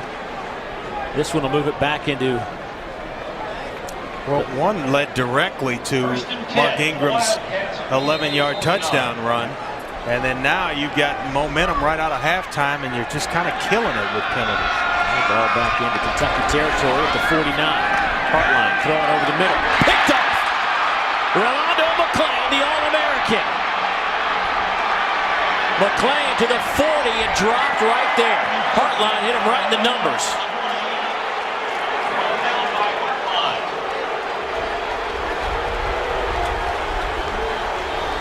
It's almost like he didn't see him, but how do you not see 25 at 6'4", 260 pounds? Well, we talked to Kirby Smart, the defensive coordinator, earlier this week, and he said we have to locate and know where number 18 is at all time. He's trying to go to Randall Cobb right here on a nice crossing route. They know where he is. You see about 4 white jerseys in that area. In the area of Randall Cobb, they make Mark Hartline pay the price. Second interception of the day for Hartline. His 5th of the season. McElroy has time in the pocket, dumps it down to Ingram. He gets hit hard from behind to the 32-yard line. Ricky Lumpkin came in to make that stop, but Mark Ingram, they love him out of the backfield. That's his 15th catch of the year. Leads the team in receptions. He is a fabulous player, and he's been doing it all season. I mean, he was the SEC Player of the Week after the game against Virginia Tech. He's been solid. Came into this game averaging 5.7 yards a carry and leading the team in receptions. Here's Ingram. There he goes. Touchdown, Alabama.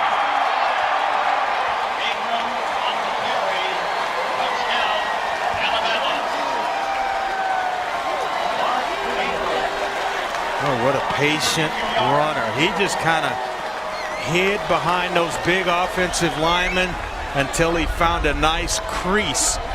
And then the explosion to the end zone, Dave. 32 yards. Tiffin's point after is good.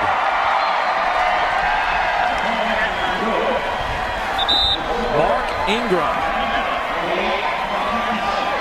Busted onto the scene last year as a true freshman. Continues to dominate. Oh, is he a shifty, powerful back. 28-6 tie.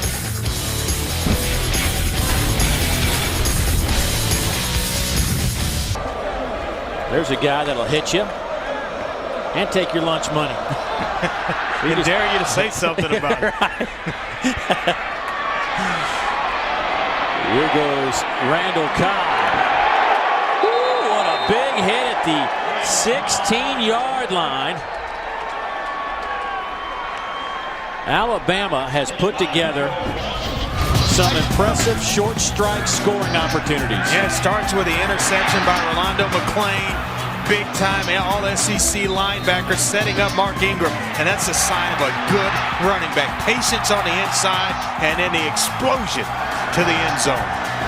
Andre, there were 7 minutes and 30 seconds left in the second quarter. Alabama's at the inch line, and it was 7-6. Cobb in at quarterback, throws and dropped. T.C. Drake right in the breadbasket. Boy, and you talk about self-inflicted wounds. You're talking Kentucky right here. They show the Wildcat formation, fake the run to hold the linebackers, and that's about as well as you can throw it, Dave. T.C. Drake just put it on the ground. Hartline back in the shotgun formation. Randall Cobb, 10 touches today. Cobb did a nice job at quarterback last year when he was called to duty. Here's Hartline, hits Derek Locke out to the 33-yard line. Justin Woodall brings him down. You know, if it's not for the mistakes, and you say, well, you know, the mistakes are there. Yeah, they're part of the game, but Kentucky would be right in this football game. An easy score on the first drive. The fumble and return for a touchdown by Courtney Upshaw. Interception led to another touchdown run by Mark Ingram. You got to quit hurting yourself if you're Kentucky. There's Locke trying to student body right. Nothing happening. Let's go back to our SEC Network studios and check in with Mr. Rob Stone. Rob, what do you have? Dave, unbeaten Wisconsin at Minnesota. Badgers down. Scratch that. John Clay fights in from 1 yard out. Wisconsin on top, 17-13. Thank you very much, Rob. Here, it's just been all Alabama. The last 9 minutes of this game have been owned by the Crimson Tide.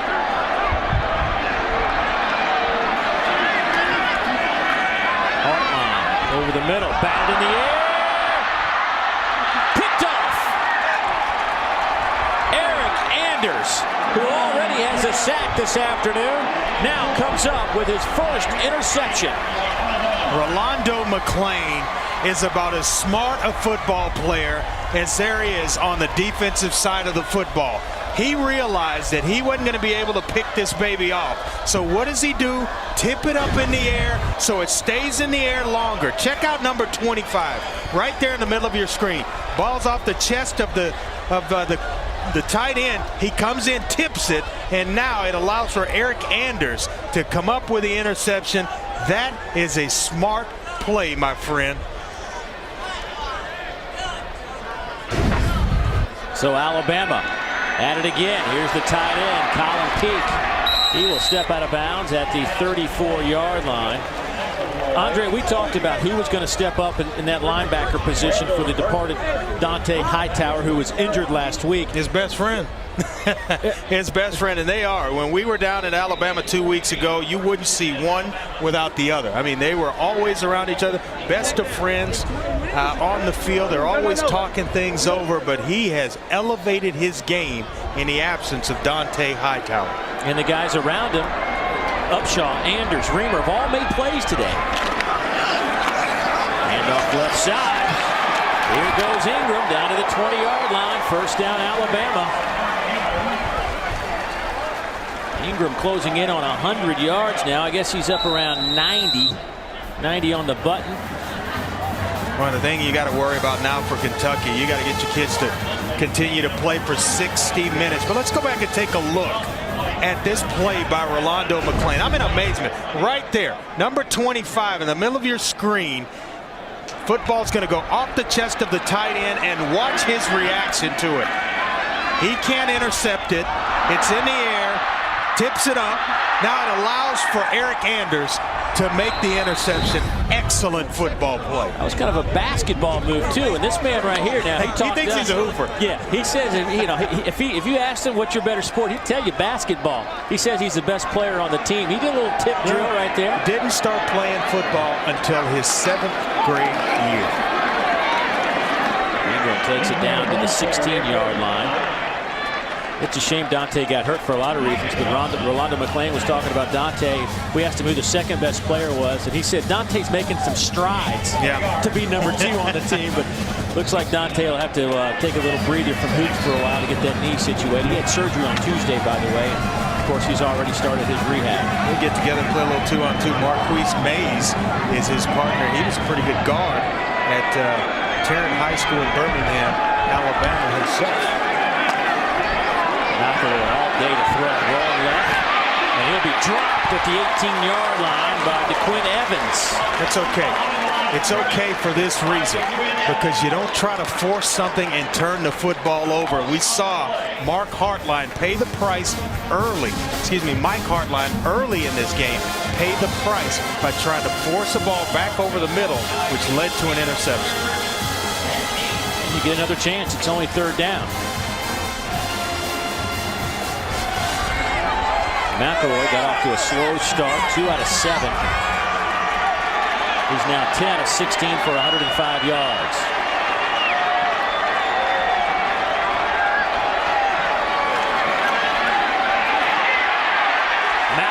hit looking for Ingram. It's incomplete. That'll bring up 4th down, and here comes the field goal unit for Alabama. That pressure came from Corey Peters, the senior out of Louisville, Kentucky. His 3rd pressure today on McElroy. I asked Steve Brown, who's your best inside pass rusher, and he didn't hesitate. Corey Peters from the inside, a returning starter from a year ago. He owns 8 sacks to his credit, in his career here at Kentucky. 36-yard attempt on the way from Lee Tiffin. Lee 8 out of 10 this year in the field goal department. You can make him 9 out of 11 as he connects. That'll make it 31-6. Alabama, 10:18 to go in the 3rd quarter. The tie, the roll.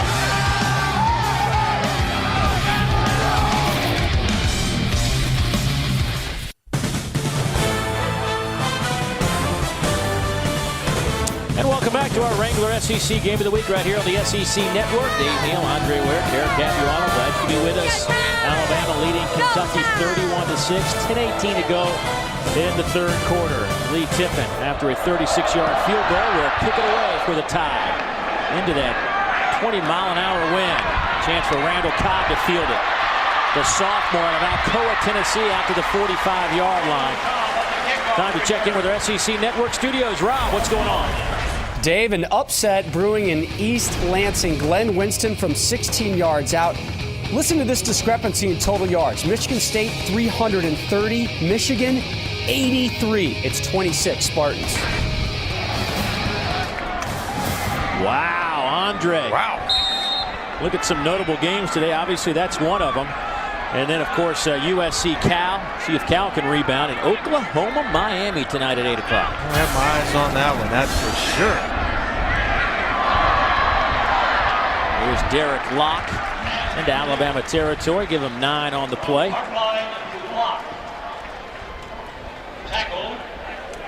Well, there's a guy. You talk about Randall Cobb, Derek Locke, 2 guys that are still in this game fighting, trying to claw and scratch and get Kentucky back, somewhat back in this game. And there's a lot of time left. And a lot of things can happen in a football game, Dave. Give him the 1st down. Hartline. That pass incomplete behind his intended target, Chris Matthews. Well, you see your quarterback scrambling around as receivers down the field. You got to find a way to get some separation from the guy that has you man-to-man. Redirect somehow, some way, get open for the quarterback. And then nobody for Kentucky, that receiving corps, really made any adjustments to find anywhere for Mike Hartline to go with the football. Here comes pressure. Kentucky picks it up. Here's Cobb trying to make a play, and he does! Touchdown, Kentucky! He beat Javier Arenas. And Randall Cobb, the playmaker, makes another one in his young career. Boy, excellent play. I tell you what, this is absolutely the way you do it as a receiver. He doesn't give away the fact that the ball is already thrown and in the air. You see Javier Arenas right there. Great coverage, great position. It's a little shove, but you know what? It didn't get called. But I'll tell you what, he throws those hands up at the last second to come away with the football. Cobb will stay in and be the holder on the extra point, which is good from Lotus Sieber. So Kentucky needed something to go their way, and Randall Cobb makes Alabama pay. Hartline with a good play, letting his guy go up and get it. Touchdown, Kentucky. Back in a moment.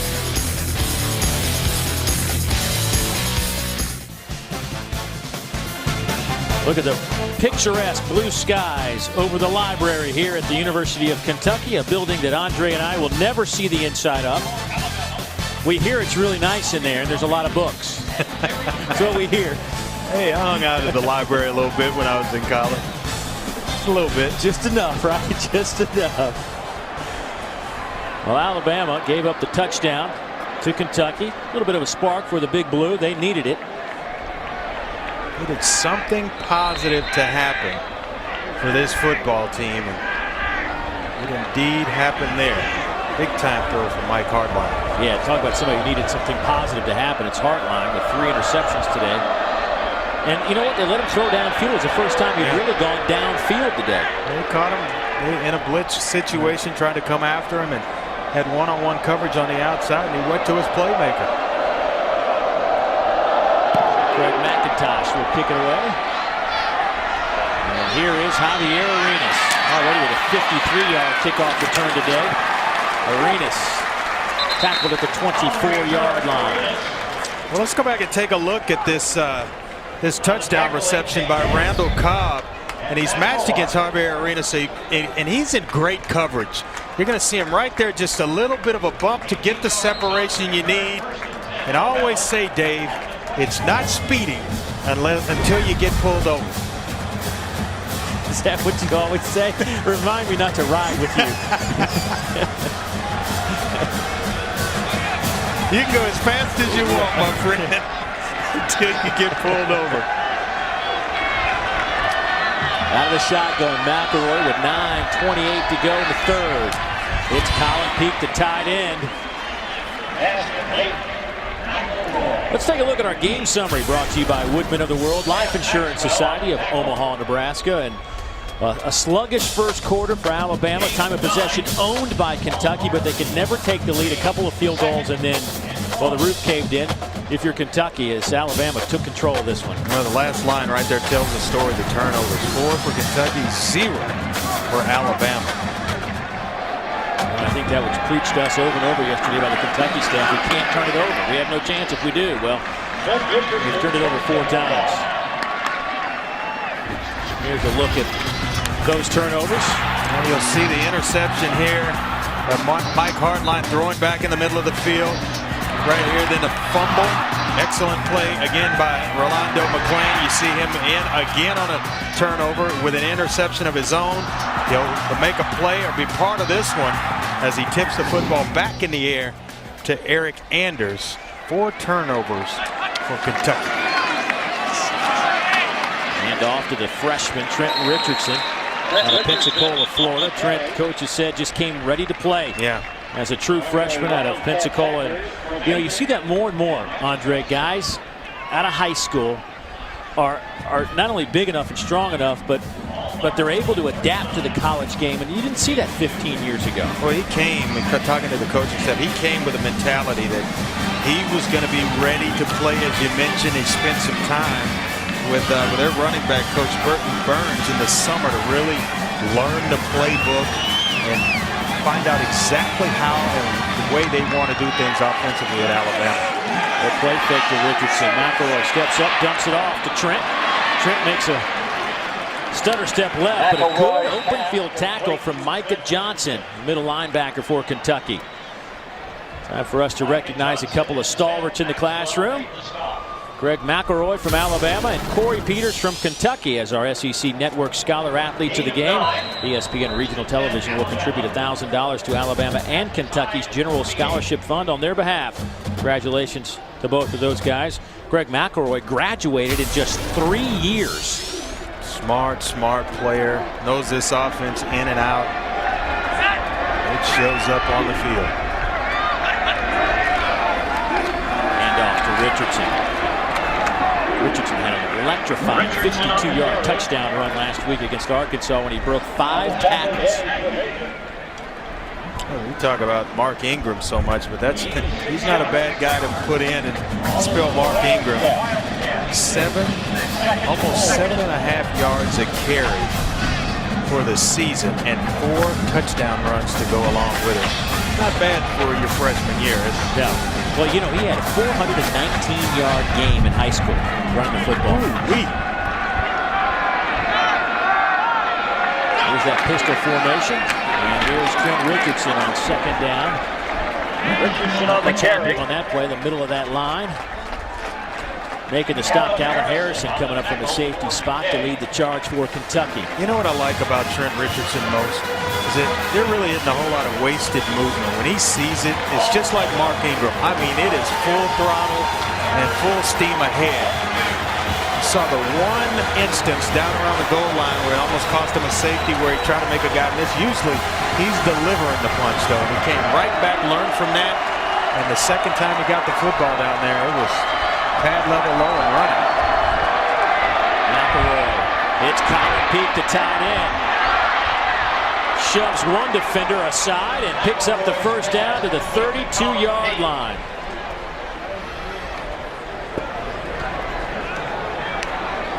It's our SEC Network Game of the Week from Commonwealth Stadium in Lexington, Kentucky. Dave Neal, Kara Capiano, and Andre Ware.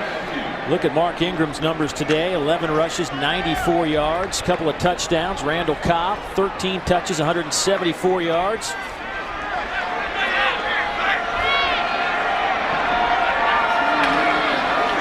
First and 10, Alabama.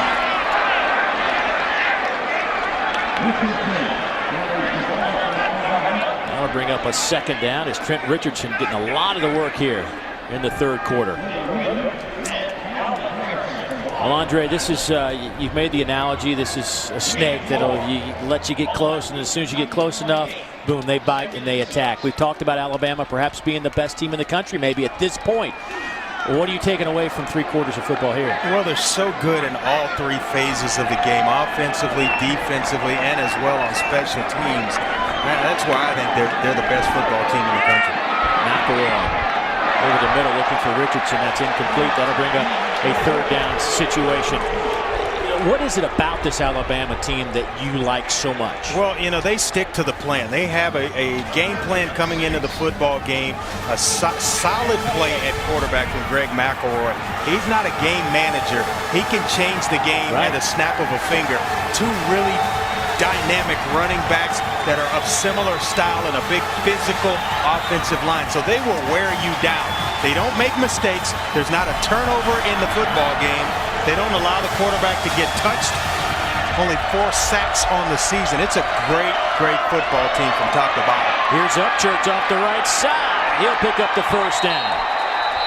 You know, David, and I say all that, and you forget how good they are defensively.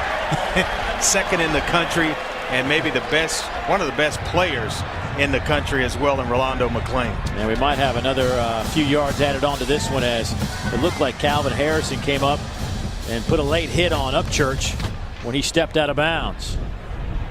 After the play was over, personal foul on the defense, number 33.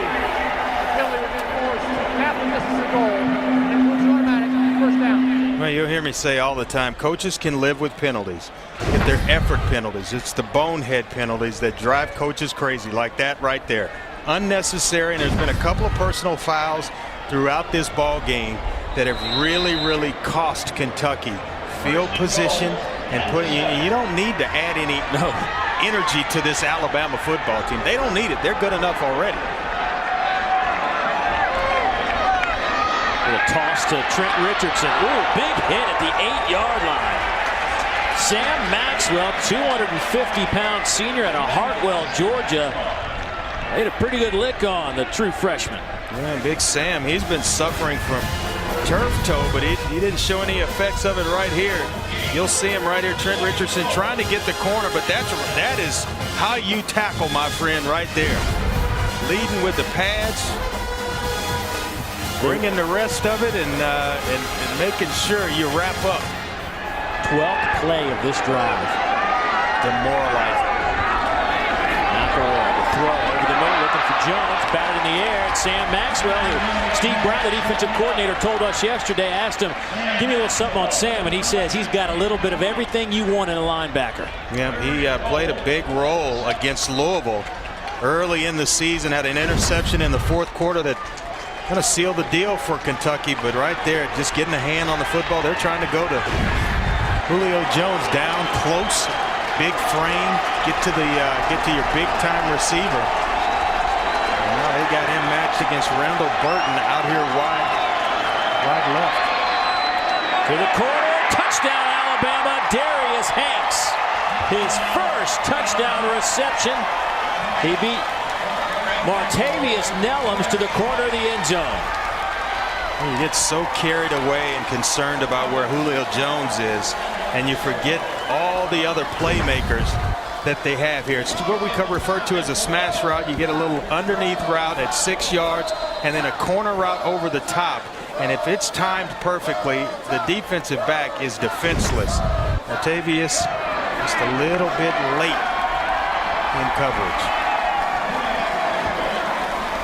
So Hanks with a couple of catches today, the junior out of Norcross, Georgia, with his first touchdown reception in Alabama, has opened up this 25-point advantage with 3:45 to go in the third. Well, the students may not be excited right now here at Kentucky, but they're excited about the upcoming basketball season. Let's take a look at our campus connection. And we caught up with some Wildcat fans as they camped out this week at Memorial Coliseum for tickets to what else? Midnight Madness. We've been here for about 58 to 60 hours. 19 hours. 56 hours and counting now. About 7 hours. 48 hours. How many hours? Since Tuesday? All the days are starting to blend together, so about 72 hours, I believe. Playing a little cornhole, socializing. Play cards, sleep. Kind of watched some movies on a laptop, did some homework. Are you excited about the new coach? Oh, yes, very so. Very excited. He's been coming around. He's really nice. He actually served hot chocolate last night. Yeah, I think he's bringing in really good recruits. The most exciting thing has got to be that all the players have come out and mingled with everybody, acted just like one of the fans herself, signed all the autographs, everything. They're totally great to us. Well, as you could tell by that, the fans were somewhat excited about the hot chocolate, but they're more excited about the recruits that John Calipari had brought with him. He has brought some excitement back to this program. It's unheard of what's going on over at Memorial Coliseum. There's Derek Locke out to the 35-yard line. As we look at his resume, I mean, it is somewhat unmatched. I mean, few guys have had the success he's had wherever he's been, and he's won 76% of his games, which is third highest among active coaches. And he delivered pizzas, he brought out hot chocolate, he signed autographs, and guess what he did last night with his son, Andre? What's that? He brought a tent and camped out with the guys. Oh, how about that? Said his wife was out of town. What the heck? He knows how to do it. Get those fans all excited, get them on your side. Sweet. Here's Hartline on first down and 10. Being chased down. And he'll step out of bounds at the 38-yard line. Courtney Upshaw runs him out of bounds. They had a chance to get some pictures of Coach Cal, by the way, mingling with the fans. But you heard one guy, he's been out there since Tuesday. Now, this isn't for like season tickets or, to go spend a week and watch them practice. This is for their one night, Midnight Madness, the blue and white game. Coach Cal out there giving out McDonald's, hot chocolate. 6 veteran players, 6 newcomers, and we'll try to mix and blend that talent together. Derek Locke chased down by Rolando McClain. One more final thought about the basketball team. Patrick Patterson, I'm telling you, I'm calling it right now. Remember this. He'll be the SEC Player of the Year. Oh, you're going out on a limb, big fella. You know what? He's re-energized, and he's got some talent around him. Patrick Patterson is going to be a monster this year. I'm just calling it right now. Be all eyes. I'll call you. Trust me, I'll text you and let you know how Patrick's doing. Let's see if Kentucky picks up the first down. I believe they did. They got it to the 41-yard line. Moncel Allen tripped up by Javier Arenas. Let's break away from the action for a moment. Check back in with our SEC studios. Rob. Dave, if I've told you once, I've told you 100 times, do not kick to Clemson C.J. Spiller. The kickoff. After a Maryland touchdown, Spiller breaks the tackles, goes 93 yards for the score. They get the 2-point conversion, down 3. Thank you, Rob. That pass caught by Kyrus Langster. Yeah, C.J. Spiller's a guy like Randall Cobb in a way. You just got to get him the football any way you possibly can. As you look at the ACC teams in the top 25, Georgia Tech back in the mix. Miami fell down from 9th to 17th, but Virginia Tech hanging in there. I think they learned a lot about their team in that opening loss to this Alabama club. And I disagree with the pollsters. I mean, it's a tough night to go into Blacksburg and play Virginia Tech if you're Miami. You dropped from 9th to 17th in a driving range. It was, kind of unfair, in my opinion, to drop that far down. They're a much better team than the 17th ranked team in the country. You get a chance to see that tonight, though. Yes, we will. Number 8 ranked Oklahoma. without Sam Bradford, by the way. That decision made by Bob Stoops, along with Sam this week, that he's just not ready, so Sam Bradford won't even dress out tonight for the Sooners. Derek Locke inside the 40 to the 38, brought down by Corey Reamer, who has 6 tackles today. But I'm looking over here at my spotter, Kim Anderson, keeps track of defensive numbers for me, and I'm looking at Rolando McClain's numbers. It is off the charts good, and we still have a quarter of football left. 1 pressure, a forced fumble, an interception, a pass broken up, and 10 total tackles. I think he stepped his game up in the absence of his buddy Dante Hightower. Took it on his shoulders, and he is delivering. Looks like some movement. I haven't called Terrence Cody's name much. Big man in the middle today for Alabama. Nose tackle. Prior to the snap, false start on the offense, number 75. 5-yard penalty remains, second down. You know, we talked to Coach Saban about Rolando McClain a couple weeks ago, and he paid him one of the highest compliments I think you can pay a player. He said he thinks like me. And you know, he's one of the brightest coaches in all of college football, national championship. And the coach tells you that, and especially on the defensive side of the football, it's a pretty good compliment. Second down and 10 for the Wildcats. Hartline going up top. Caught on the far side. Chris Matthews went up and got it. They'll say he's out of bounds. Well, the coaches are waiting on Chris Matthews. He has a boatload of talent and really waiting for him to step up. Mentioned he was a junior college All-American last year. But right here, go up, get it at its highest point. Looks like the right foot might have come down inbounds. Look at right here at the top of the go up, just out and on the line. Good call by the official. Side judge Bobby Moreau right on top of it.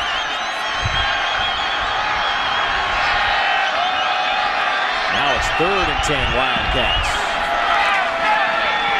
Pass over the middle to Cobb. He's going to have to make a couple of guys miss to get the first down. I'll tell you what, Alabama may have slung him to the first down marker. Yeah. We've seen some pretty good football players today. We just talked about Rolando McClain on the defensive side of it. Randall Cobb might be one of the better players that I've ever laid eyes on. I mean, he can do it all. And from a lot of different positions, he is just a football player, period. 1st and 10 at the 32. Randall Cobb is, just to put it plainly, he's just a baller.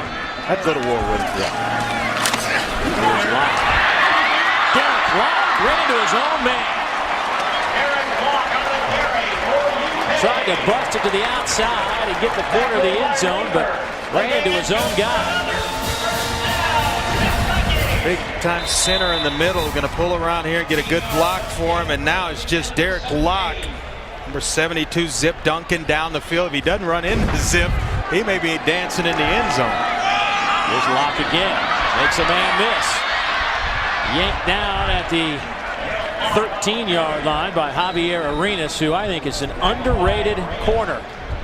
We talk about his special teams play, but he does so much more for this club. But Kentucky's on the move right now. They're now 25. They need a lot of points in a short amount of time.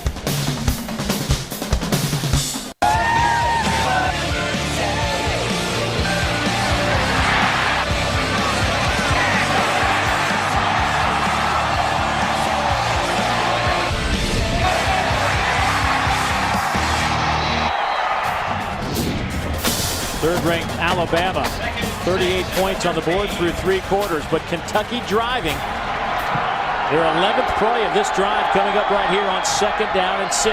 Alabama's showing blitz. They fall back, 4-man rush over the middle. Looking for Matthews, incomplete. He nearly went up and made a heck of a play. Woodall and Jackson on the coverage. Dangerous pass over the middle with Kareem Jackson and Justin Woodall. Basically a double coverage of Chris Matthews. You're going to see the pressure here. They back out of the blitz. And Hartline feels the pressure of Eric Anders. Floats one over the middle. And right there, he is very fortunate that's not another interception. Remember, Kentucky throwing into the wind, which is a very brisk wind. Hartline dumps it near side. Monsell Allen had some running room. and perhaps could have picked up the first down had he been able to turn the corner. There's no doubt. If you got to know where you are on the field, and if he turns that one up, he's going to get a first down. He's going to pick the first down up. They've got to go for it here. 4-down territory, definitely. Field goals don't do much for you now. So Kentucky looking at a 4th and 4 from the 11.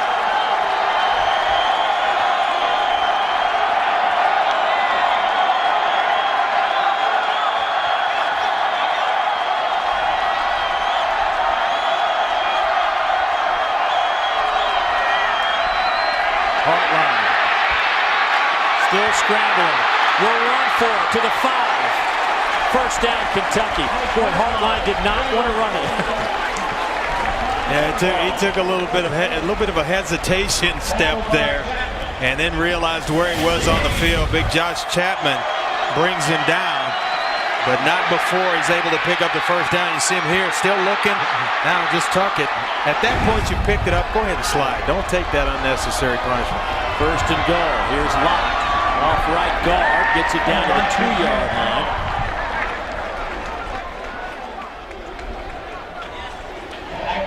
Well, Derek Locke came in leading the SEC in all-purpose yards and dual sports star when he came to Kentucky. He came to Kentucky on a track scholarship. And they tell me, you hear all these times about in 40-yard dash, 4.21 on last year's pro day. That's legitimate. Marcel Allen, he's stuffed at the line of scrimmage. Marcel Darius, the sophomore out of Huffman, Alabama, makes the play for the Tide up front. Allen's kind of more of the thumper. You got Derek Locke and Smith, both are relatively speed backs. But they bring Marcel Allen in. He's more the thumper when they want to get physical in the running game. Alabama will bring in some more big bodies, send out some of the guys in the secondary. This is the 16th play of this drive coming up. 3rd down and goal from the 2. Alfonso Smith in a tailback. Here's Smith trying to get the corner anyway.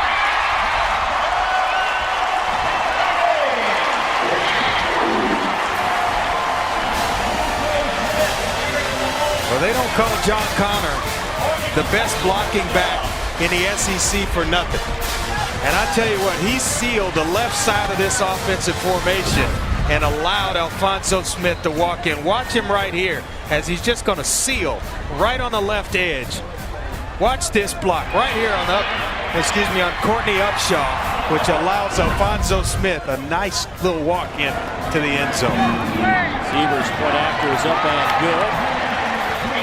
So Kentucky gets it back to an 18-point game with 12:52 to go. It's 38-20, the Tide out in front.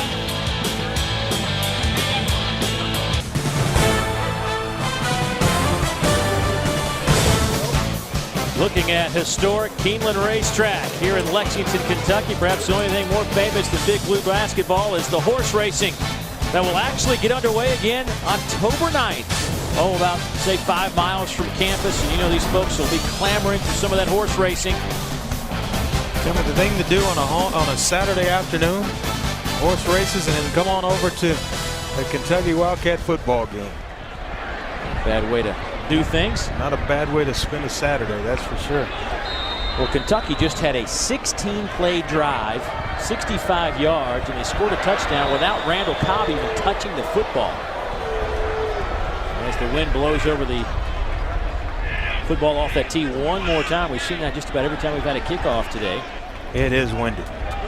Look at the flags. I mean, I'm surprised many of them are still up on their flag poles. It's been blowing since early this morning. The McIntosh will kick off into that wind. It's a good kick that will actually get down to about the 7-yard line. Here's Javier Arenas. Tripped up at the 25-yard line. Excellent special teams tackle by the sophomore Matt Lentz. Let's take a look at the upcoming schedule for Alabama, brought to you by Toyota, moving forward. And, of course, next week, a lot of eyes will be in Oxford as Alabama heads over to meet the Rebels coming off a tough loss. Yeah, they want to get back to their winning ways. You look at it after that, South Carolina, Tennessee, it'll be a tough finish to the season, even down at Mississippi State. Yeah. It's going to be a tough football game. to go into Starkville. And of course, the Auburn game, which many people thought in the summer might not be as difficult as it's been, now looks like it might be another one of those challenges. That's right. And the pistol formation, handoff right side. That will go to Ingram. Get a couple on the play. Of course, Auburn tonight taking on Tennessee, and as you said earlier, this will be a game where we learn a lot about the Tigers. No doubt about it. You think about something in this game. When defensively early, Kentucky's kind of stopping Ingram and Richardson, and the pile stop. They wear on you so much during the course of a game. Now all of a sudden they're falling forward for 3 yards. Even though you make that initial contact, they're falling forward for 3 yards. That big offensive line, they're good up front. McElroy to the tight end, Colin Peak, who's been a favorite target this afternoon. And for Peak, that's his 6th catch of this game. Time to check in with our network studios. Rob, what do you have? Dave, number 22, Michigan, with minus 21 rushing yards in East Lansing. So you got to go to the air. Tate Forcier to Daryl Stoneham. Cuts, finds 6 from 60 yards out. Michigan with possession right now, trying to put together a drive to tie it up. All right, thanks, Rob. A good one in the Big Ten. Third down coming up for the tie. 3rd and 1. Handoff. Ingram, first down to the 41-yard line. Nellums brings him down. Well, the Wolverines, of course, got on the map this year when they knocked off Notre Dame, and a great finish. They are 4-0 on the year. But they have their hands full today with the Spartans. On the road at Michigan State. And I tell you what, Tate Forcier, they needed a quarterback to run that spread offense of Rich Rodriguez, and they found one in Tate Forcier. He has been dynamite. Just a freshman. A couple of tight ends in the game on 1st and 10. They'll use Ingram. He gets about 4 on the play, brought down by Ricky Lumpkin. Time for us to head down the sidelines, check in with Kara. Well, guys, Coach Saban's message this week is good is the enemy of great. He wants his team to avoid complacency, and we saw that in action in the 3rd quarter. Defensive coordinator Kirby Smart furiously diagramming on his dry erase board, telling the defense, we can get him again, we can get him again. He was Mike Hartline, and sure enough, on Kentucky's next possession, McClain with the tip, Eric Anders with the interception. You saw that in action. The message is being delivered, guys. I don't think that's fabulous stuff. Nick Saban can't stand complacency. Nor can Mark Ingram. Up over 100 yards. He takes it to the 41-yard line of Kentucky. Give him 15 on that carry. And Ingram now with 120 yards rushing today. Well, you know, and you think about that for a second, just to play on those couple of words. Good is the enemy of great. And if you start to think that you're too good, you kind of handicap yourself as a football team from becoming great. And I actually talked to him this week and asked him, what are some of the characteristics of your national championship team and this year's Alabama football team? He says, well, when we won the national championship, we continue to get better each and every week. And that's what they're doing right now. They buy into what he's saying as well. That's going to serve them well down the road. Here's Ingram. We'll get 3.5, 4 on the carry. Micah Johnson with his 6th tackle today from his middle linebacker position. Leads the team now with 31 stops on the year. As you look at Ingram heading to the sidelines, getting a little fist pump from his head coach. You know he's got a horse in Mark Ingram. And he's got one that checked in as well, a young one, a young thoroughbred in Trent Richardson as well. He's had a nice game of his own and subbing in for Mark Ingram.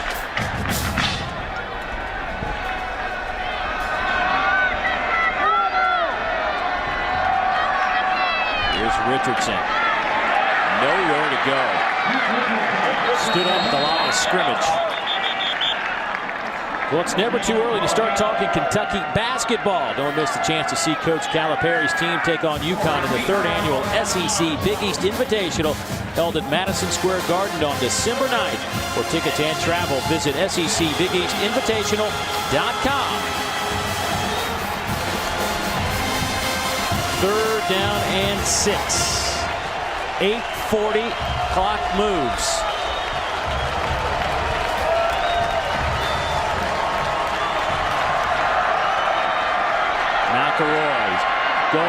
looking for Jones. Incomplete. Randall Burden on coverage. Winston Guy lucky that he doesn't get a flag thrown here. The ball's gone already, and he delivers one to Julio Jones. You'll see him right here. They're in man-to-man coverage with Randall Burden locked up. Gets a step. This one's thrown out in front. That's going to be maybe a touchdown reception, but Winston Guy gotta be careful when the ball's gone already, delivering that hit a little bit late. B.J. Fitzgerald will punt it away. He stands at midfield. Cobb is at the 10 to return if he has a chance. Cobb will let this one go. It'll hit at the 5 and touched and down at the 4-yard line. So good job by Fitzgerald. And Kentucky backed up as they trail by 18.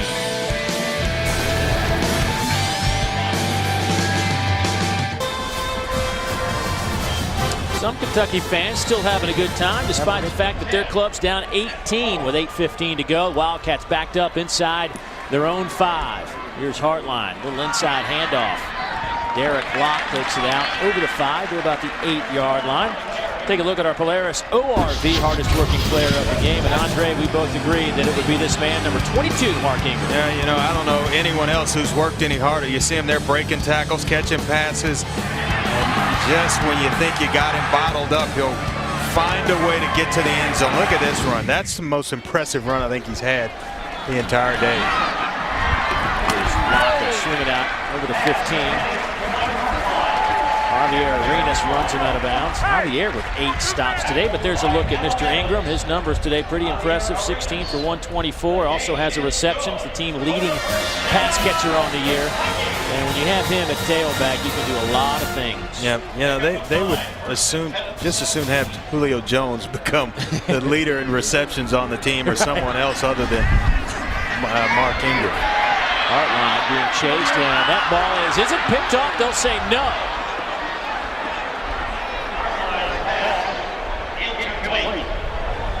Marquise Johnson had his hands on it and looked like he kept it above the grass from our angle. Now, of course, we are about 100 yards away. Take a look here, and I don't know where it actually touches. It's a good call by the officials, but I don't know what Mike was thinking in that instance. I guess the official, it's 5 yards away, probably has a better look than I do, huh? Hartline scrambling. And we'll throw that out of bounds. Give us a chance to go downstairs, check in again with Kara. Well, guys, who's luckier than Alabama offensive coordinator Jim McElwain to have that fine stable of running backs to work with? And he says he approaches each game like a basketball coach. He gives each of his guys a few looks, a few carries, a few chances, and then he likes to stay with his hot hand. Obviously today, Mark Ingram had the hot hand, and his numbers speak for themselves. Well, when you have a freshman behind you like Trent Richardson, you get hot a little bit faster. You don't have time to be cool. That timeout taken by Kentucky here. Hartline with plenty of time on the play clock, just didn't like the look. You know, I asked Jim McElwain a couple of weeks ago when we were down at Alabama. I said, you know, who's some of the coaches that, you know, you've coached with? And he says, I don't have any pedigree. I'm one of those dogs that you just pick up at the kennel. You go in there and get one. But he's got some pretty good players in which to hand the football off to. Roy Upchurch is back from a high ankle sprain, and he's contributing as really they're back out of the backfield in third down situations. But the other two, you just pick one that day. And as he described, whoever has the hot hand is the guy that stays and gets the most touches.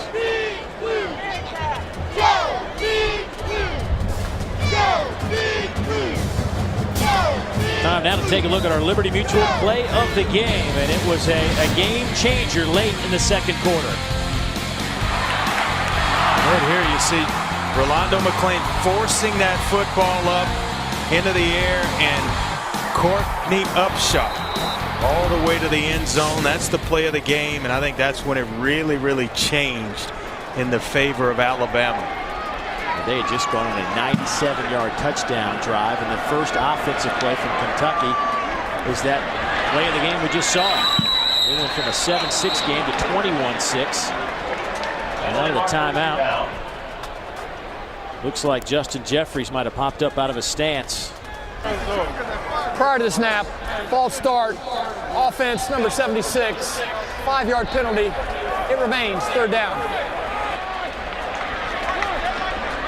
The penalties continue to be the story, Dave, throughout this football game for Kentucky. 7 for 78, Andre. Kentucky came in averaging 61 yards a game in penalties, 7th in the league. Hartline going up top, going into that wind, and the pass is caught but out of bounds. Gene McCaskill, a sophomore out of Chester, South Carolina, made the grab, but it's incomplete, and it's 4th down and 15. Yeah, the sophomore Robbie Green as well in the ball game, getting some playing time, helped him out of bounds as well. Hartline 13 out of 26, 139 yards and 3 interceptions.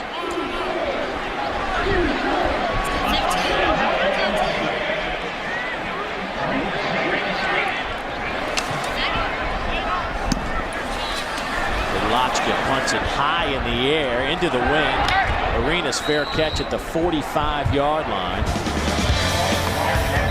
And Alabama will have it. They are in control with 7 minutes to play.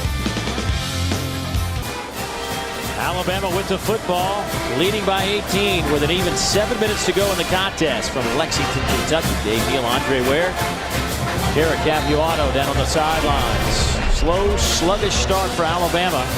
Led 7-6 after a quarter, and then they got it together. Ingram, good open field tackle from Martavius Nellens. Time to check in with the studio. Exciting near conclusion in the Big Ten, Rob. That's right, Dave. Tate Forcier knows drama. The freshman QB accounted for 77 of the team's 92 yards on this drive. The touchdown pass with 2 seconds left. We are now in overtime. Michigan with the ball.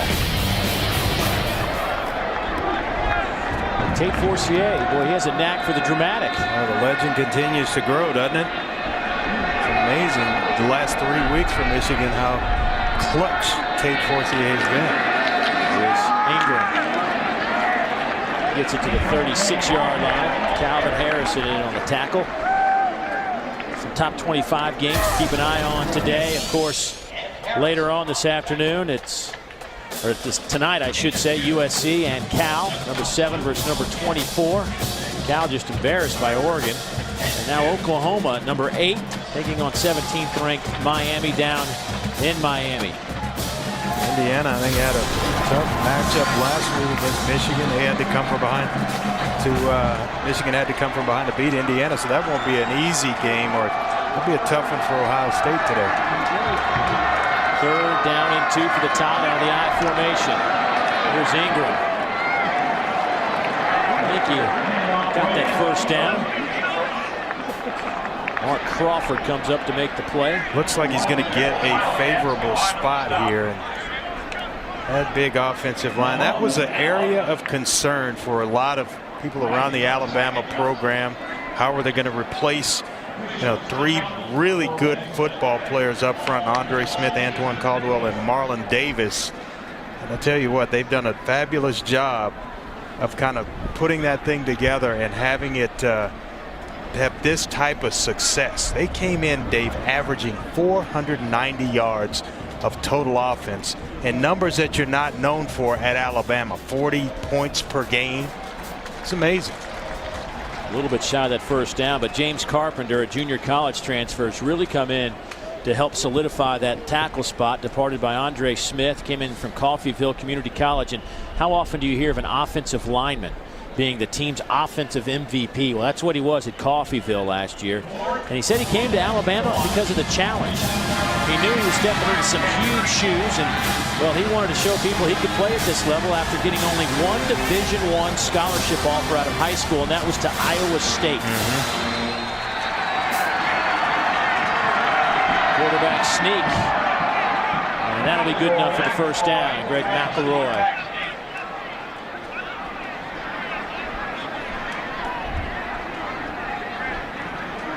We've had a chance to spend quite a bit of time with Nick Saban this season and talk to him, kind of get into that head of his and figure out how it all works. And, he's a guy that he's a defensive coach by trade. That's what he does. Coaches secondary. He spends most of his time at practice with the secondary. And he lets his other guys, Jim McElwain, handle the offense. He trusts his staff. And while he may be involved defensively, he surrounded himself with an unbelievable group of coaches. But what I like what he told Kara going into halftime as well. He says, we came into this football game with the idea we wanted to throw the football. And that lets me know that he doesn't want the rest of the SEC thinking that Alabama just can play in the box. I mean, they can't, once you stop them from running the football, then you pretty much got them beat. That's not this Alabama football team, and it kind of shows up in the statistics. McElroy started the game 1 of 6 for just 4 yards. Since then, in the last 3 quarters, he's 14 of 19, 144 yards, and 2 touchdown passes to go along with it. This is a 30-second timeout. So my point is they can do both. Right. They can run the football and pound it if they need to, and if they need to pick it up and throw it, they're certainly capable of doing that. Well, Alabama, one of the top 10 teams, still undefeated. As you look at the other list, Florida, week off. They'll have a chance to get Tim Tebow healthy. If not, I think they're in pretty good hands with Brantley at quarterback against LSU next week. Of course, you want your big gun in at quarterback, but nonetheless, Florida with a week off to get healthy. I still think that's a team that's going to grow every week as well under Urban Meyer. I think that they haven't even come close to hitting their stride yet. Yeah, Texas Longhorns, Colt McCoy playing some pretty good football as well. And how about Tony Pike? Yeah, at Tony Cincinnati. Pike. How about him? Cincinnati, boy, have they developed quite a reputation. On first down and 10, here's Ingram hit at the line of scrimmage. And Kentucky will take a timeout. Rich Brooks has 2 left. Actually, now we'll have 1 after this timeout.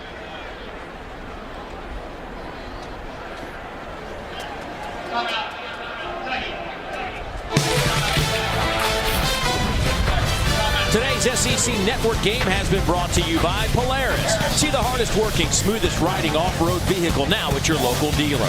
Champion, it's how you play. Allstate, you're in good hands. Nissan, shift the way you move. Liberty Mutual Insurance, responsibility, what's your policy? And by the Old Spice Classic Thanksgiving weekend at Walt Disney World. For tickets and travel, visit oldspiceclassic.com. Time to go back for another update. Rob, what do you have?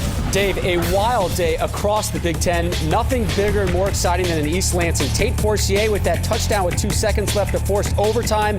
Here he is in overtime, picked in the end zone off the deflection. Chris Rucker with it. So Michigan State gets it. Larry Caper, get on in, young man. Spartan pride. Number 22, Michigan falls by 6 in OT. Sparty coming up big today in the interstate game. Oh, Rob didn't blow a gasket. Seemed a little excited on the Spartan touchdown. Good win for the Spartans, but a huge upset.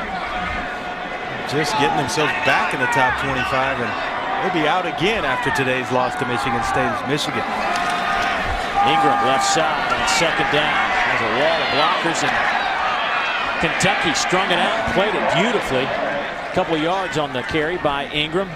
But Trevard Lindley being carted off the field in the corner of the end zone, headed back to that Kentucky locker room area. Your best player defensively, perhaps one of the best cover corners in the country, the senior. That's not a good sign. No, it isn't. And I think it's an ankle injury that bothered him off for a good part of this football game. His deal today was to hold and lock down Julio Jones, and did a pretty good job while he was in the game. And Jones was held to just 2 receptions on the afternoon. That's Jones in motion, but they'll run to the right side. Ingram. Kentucky put 9 guys up in the box. Danny Trevathan gets credit for that stop, his 7th of the game. Julio Jones was thrown to. We're going to track that matchup. Thrown to 7 times, only 2 receptions, 13 yards. Lindley, did a pretty good job on him early, and then the ankle injury, and they had to do it by committee. Randall Burton actually got the assignment after Lindley went off. But, still got other playmakers on that Alabama offense. Well, Julio, of course, missed the North Texas game with a bruised knee. Came back last week, and Julio picked up his first touchdown reception since last year, believe it or not. Snapped a 12-game streak without a touchdown last week, and the healthier he gets, the worse it is for the opposition. Let's go downstairs, check in with Kara. Well, guys, you were talking about cornerback Trevard Lindley, and he did roll his ankle early in the third quarter. They taped it. He was uncomfortable, took him to the training room. X-rays were negative, but basically he wanted to come back out and watch from the sidelines, and his ankle stiffened up on him so bad they didn't want to put any weight on it. That's why they carted him back to the locker room. Thank you, Kara. Let's hope that young man's all right. They've had some playmakers emerge opposite Julio Jones, Alabama, and Marquise Mays and Darius Hanks, as well as Mike McCoy. So now teams won't be able to just kind of roll coverage to Julio Jones. They're going to have to play the entire field, and that's going to free up Julio Jones. So watch his numbers kind of grow. Play of game, offense, number 99. 5-yard penalty. It remains 4th down. So back Alabama up 5 yards. This will make this a 49-yard field goal, which would match the season long of Lee Tiffin. He has the wind at his back. 38-20 lead, and Coach Saban still coaching, still pacing the sidelines. It's a fake. Fitzgerald will take it to the 20. Fitzgerald run out of bounds at the 15-yard line. First down, Alabama. Just giving the rest of the SEC a little bit to think about right there.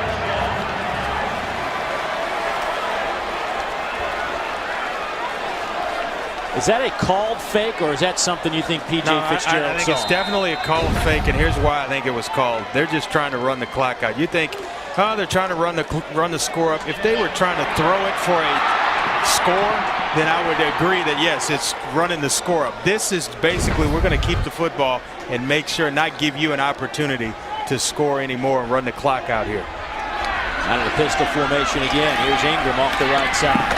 Nothing doing. Boy, Kentucky's loaded up the box and they're making it hard for the Tide to run the football. Richardson. Not quite sure if they were able to force him out of bounds. I think they did to stop the clock. Well, actually, no, they're going to wind it. So the momentum took him out. This clock's going to continue to run here. But I'm okay with that fake. And a lot of people are going to look at that and say, oh, you're running it up and rubbing it in. No, it's just to continue to keep the football and run the clock out without Kentucky having an opportunity to go down and score. And maybe, an onside kick or something. Richardson will get another chance to carry the football. Runs right into middle linebacker Micah Johnson. But what it does is keep the clock moving.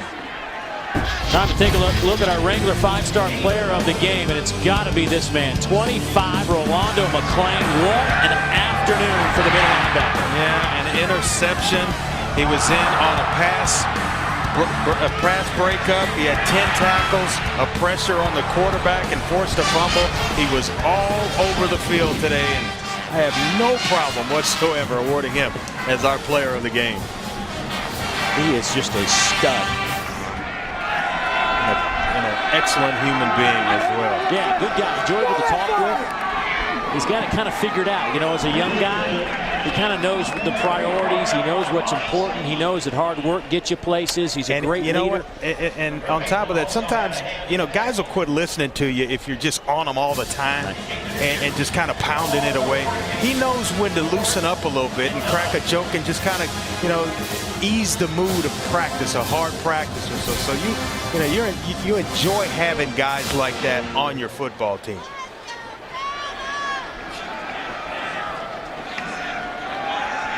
Not many players like him come around. He's got that contagious smile too, doesn't he? He's just kind of I could see Coach Saban wanting to be hard and tough, and he just cracks that smile on and just melts him right down. Not many people can do that. Alabama will take a timeout. We'll return in just a moment.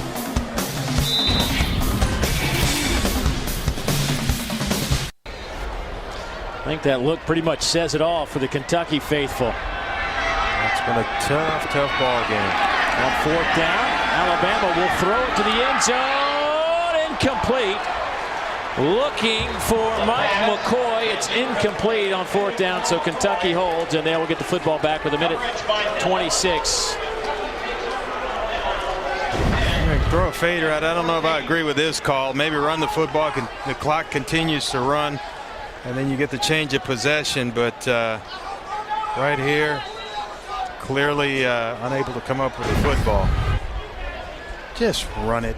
Run the clock out so that you don't put yourself, you give people reason to really criticize you. There's some fans in front of us right now wearing blue jackets that aren't exactly wishing the folks from Alabama Merry Christmas. Wow. That pass complete to Kyrus Langster. Let's check in with Rob. Dave, Clemson at Maryland. Tigers down 3, under 3 minutes to go. Richard Jackson misses his second field goal of the day. Maryland still with the lead, but Clemson has the ball, under 2 to go. Thank you very much, Rob. That pass caught by Monsell Allen. That'll move the chains with under a minute to go. But, Andre, this is, we talked about it from the very beginning. Alabama, a team garnering some attention. They got some first-place votes this week in the polls. How good are they? How good can they be? Your impressions after watching this one today? I tell you, the thing that they really got to kind of dodge or avoid is injuries, and that's just a part of the game, and you kind of let the season play out. But they're as good a team as I've laid eyes on this year, and that's Florida included. So they can do it in all 3 phases: offense, defense, as well as special teams. Hartline just throws it away. I just think their defense is so good when they want to be. There are some times there where teams have run the football on them and gotten some, but when it comes time to buckle down and tighten the chin strap, this is a group that I have a lot of confidence in. Seeing them now 2 weeks, that you just think that when it comes to that point, they know how to stop a team. Well, think about it from this standpoint, and this ball game is that's what turned the tide of this football game. It was defense. Right. It wasn't the offense. They go down and score, and then they had some problems moving the football.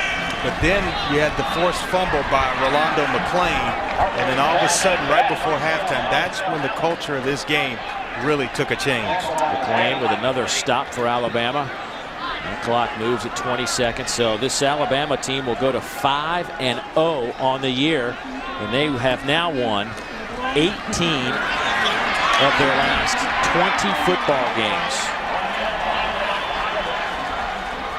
An impressive unit wearing the white. I think it's just an excellent football team, and they're getting consistent quality play at the quarterback position, which was a question mark, as well with John Parker Wilson leaving and graduating. And I think Greg McElroy stepped right in and has done a fine job. Last time Nick Saban was here, he had to win on a Hail Mary pass when LSU beat Kentucky. This time a little bit more comfortable for the coach, wearing the shirt and colors of Alabama. Greg McElroy and company win it on the road. Their first true road game of the year goes to the Crimson Tide. They win it 38-20. And when you look at the numbers for Greg McElroy after a 2-for-7 start, finishes 15-26 for $148. The big story in the running game, Mark Ingram, 22 carries, 140 yards. And Rolando McClain with 11 tackles, and he's alongside our own Kara Capuano. Called Rolando McClain one of our defensive players of the game. Rolando, how would you grade the defensive performance today? I mean, I think we could do a lot better. They're a good team. I think we gave up a lot more rushing yards than we anticipated, but they're a very good team. They worked hard. They did a lot of good blocking, and their running backs run hard. But, I mean, it's a win. It's hard to win in this environment, but, I mean, we're not satisfied with the win, but we'll take it. What do you think will be the teaching points as you prepare for Ole Miss, since the defense isn't satisfied yet? I mean, we just got to get better. We got to take it every practice to get better, day in and day out. I mean, of course, with a coach like Coach Saban, he's going to push us to be the best that we can, and we're just got to stay hungry and keep trying to get better. We saw between your interception and the tip interception to Eric Anders, Coach Smart furiously diagramming on the dry erase. What is it like for you to have to dissect every single minute of a game that seems like it could be in hand? I mean, it's hard, but at the same time, it's something that I'm used to. My third year here, kind of used to it. I know a lot of my players rely on me, so I try to do the best job I can. What was it like without your right-hand guy out there, Dante Hightower? I mean, it's tough. Can't replace a guy like Dante, but I think Corey Remus stepped in and did a good job. Even though we didn't stop the run as well as we can, I mean, we'll take the win. A win is a win. Thanks, Rolando. Thank you.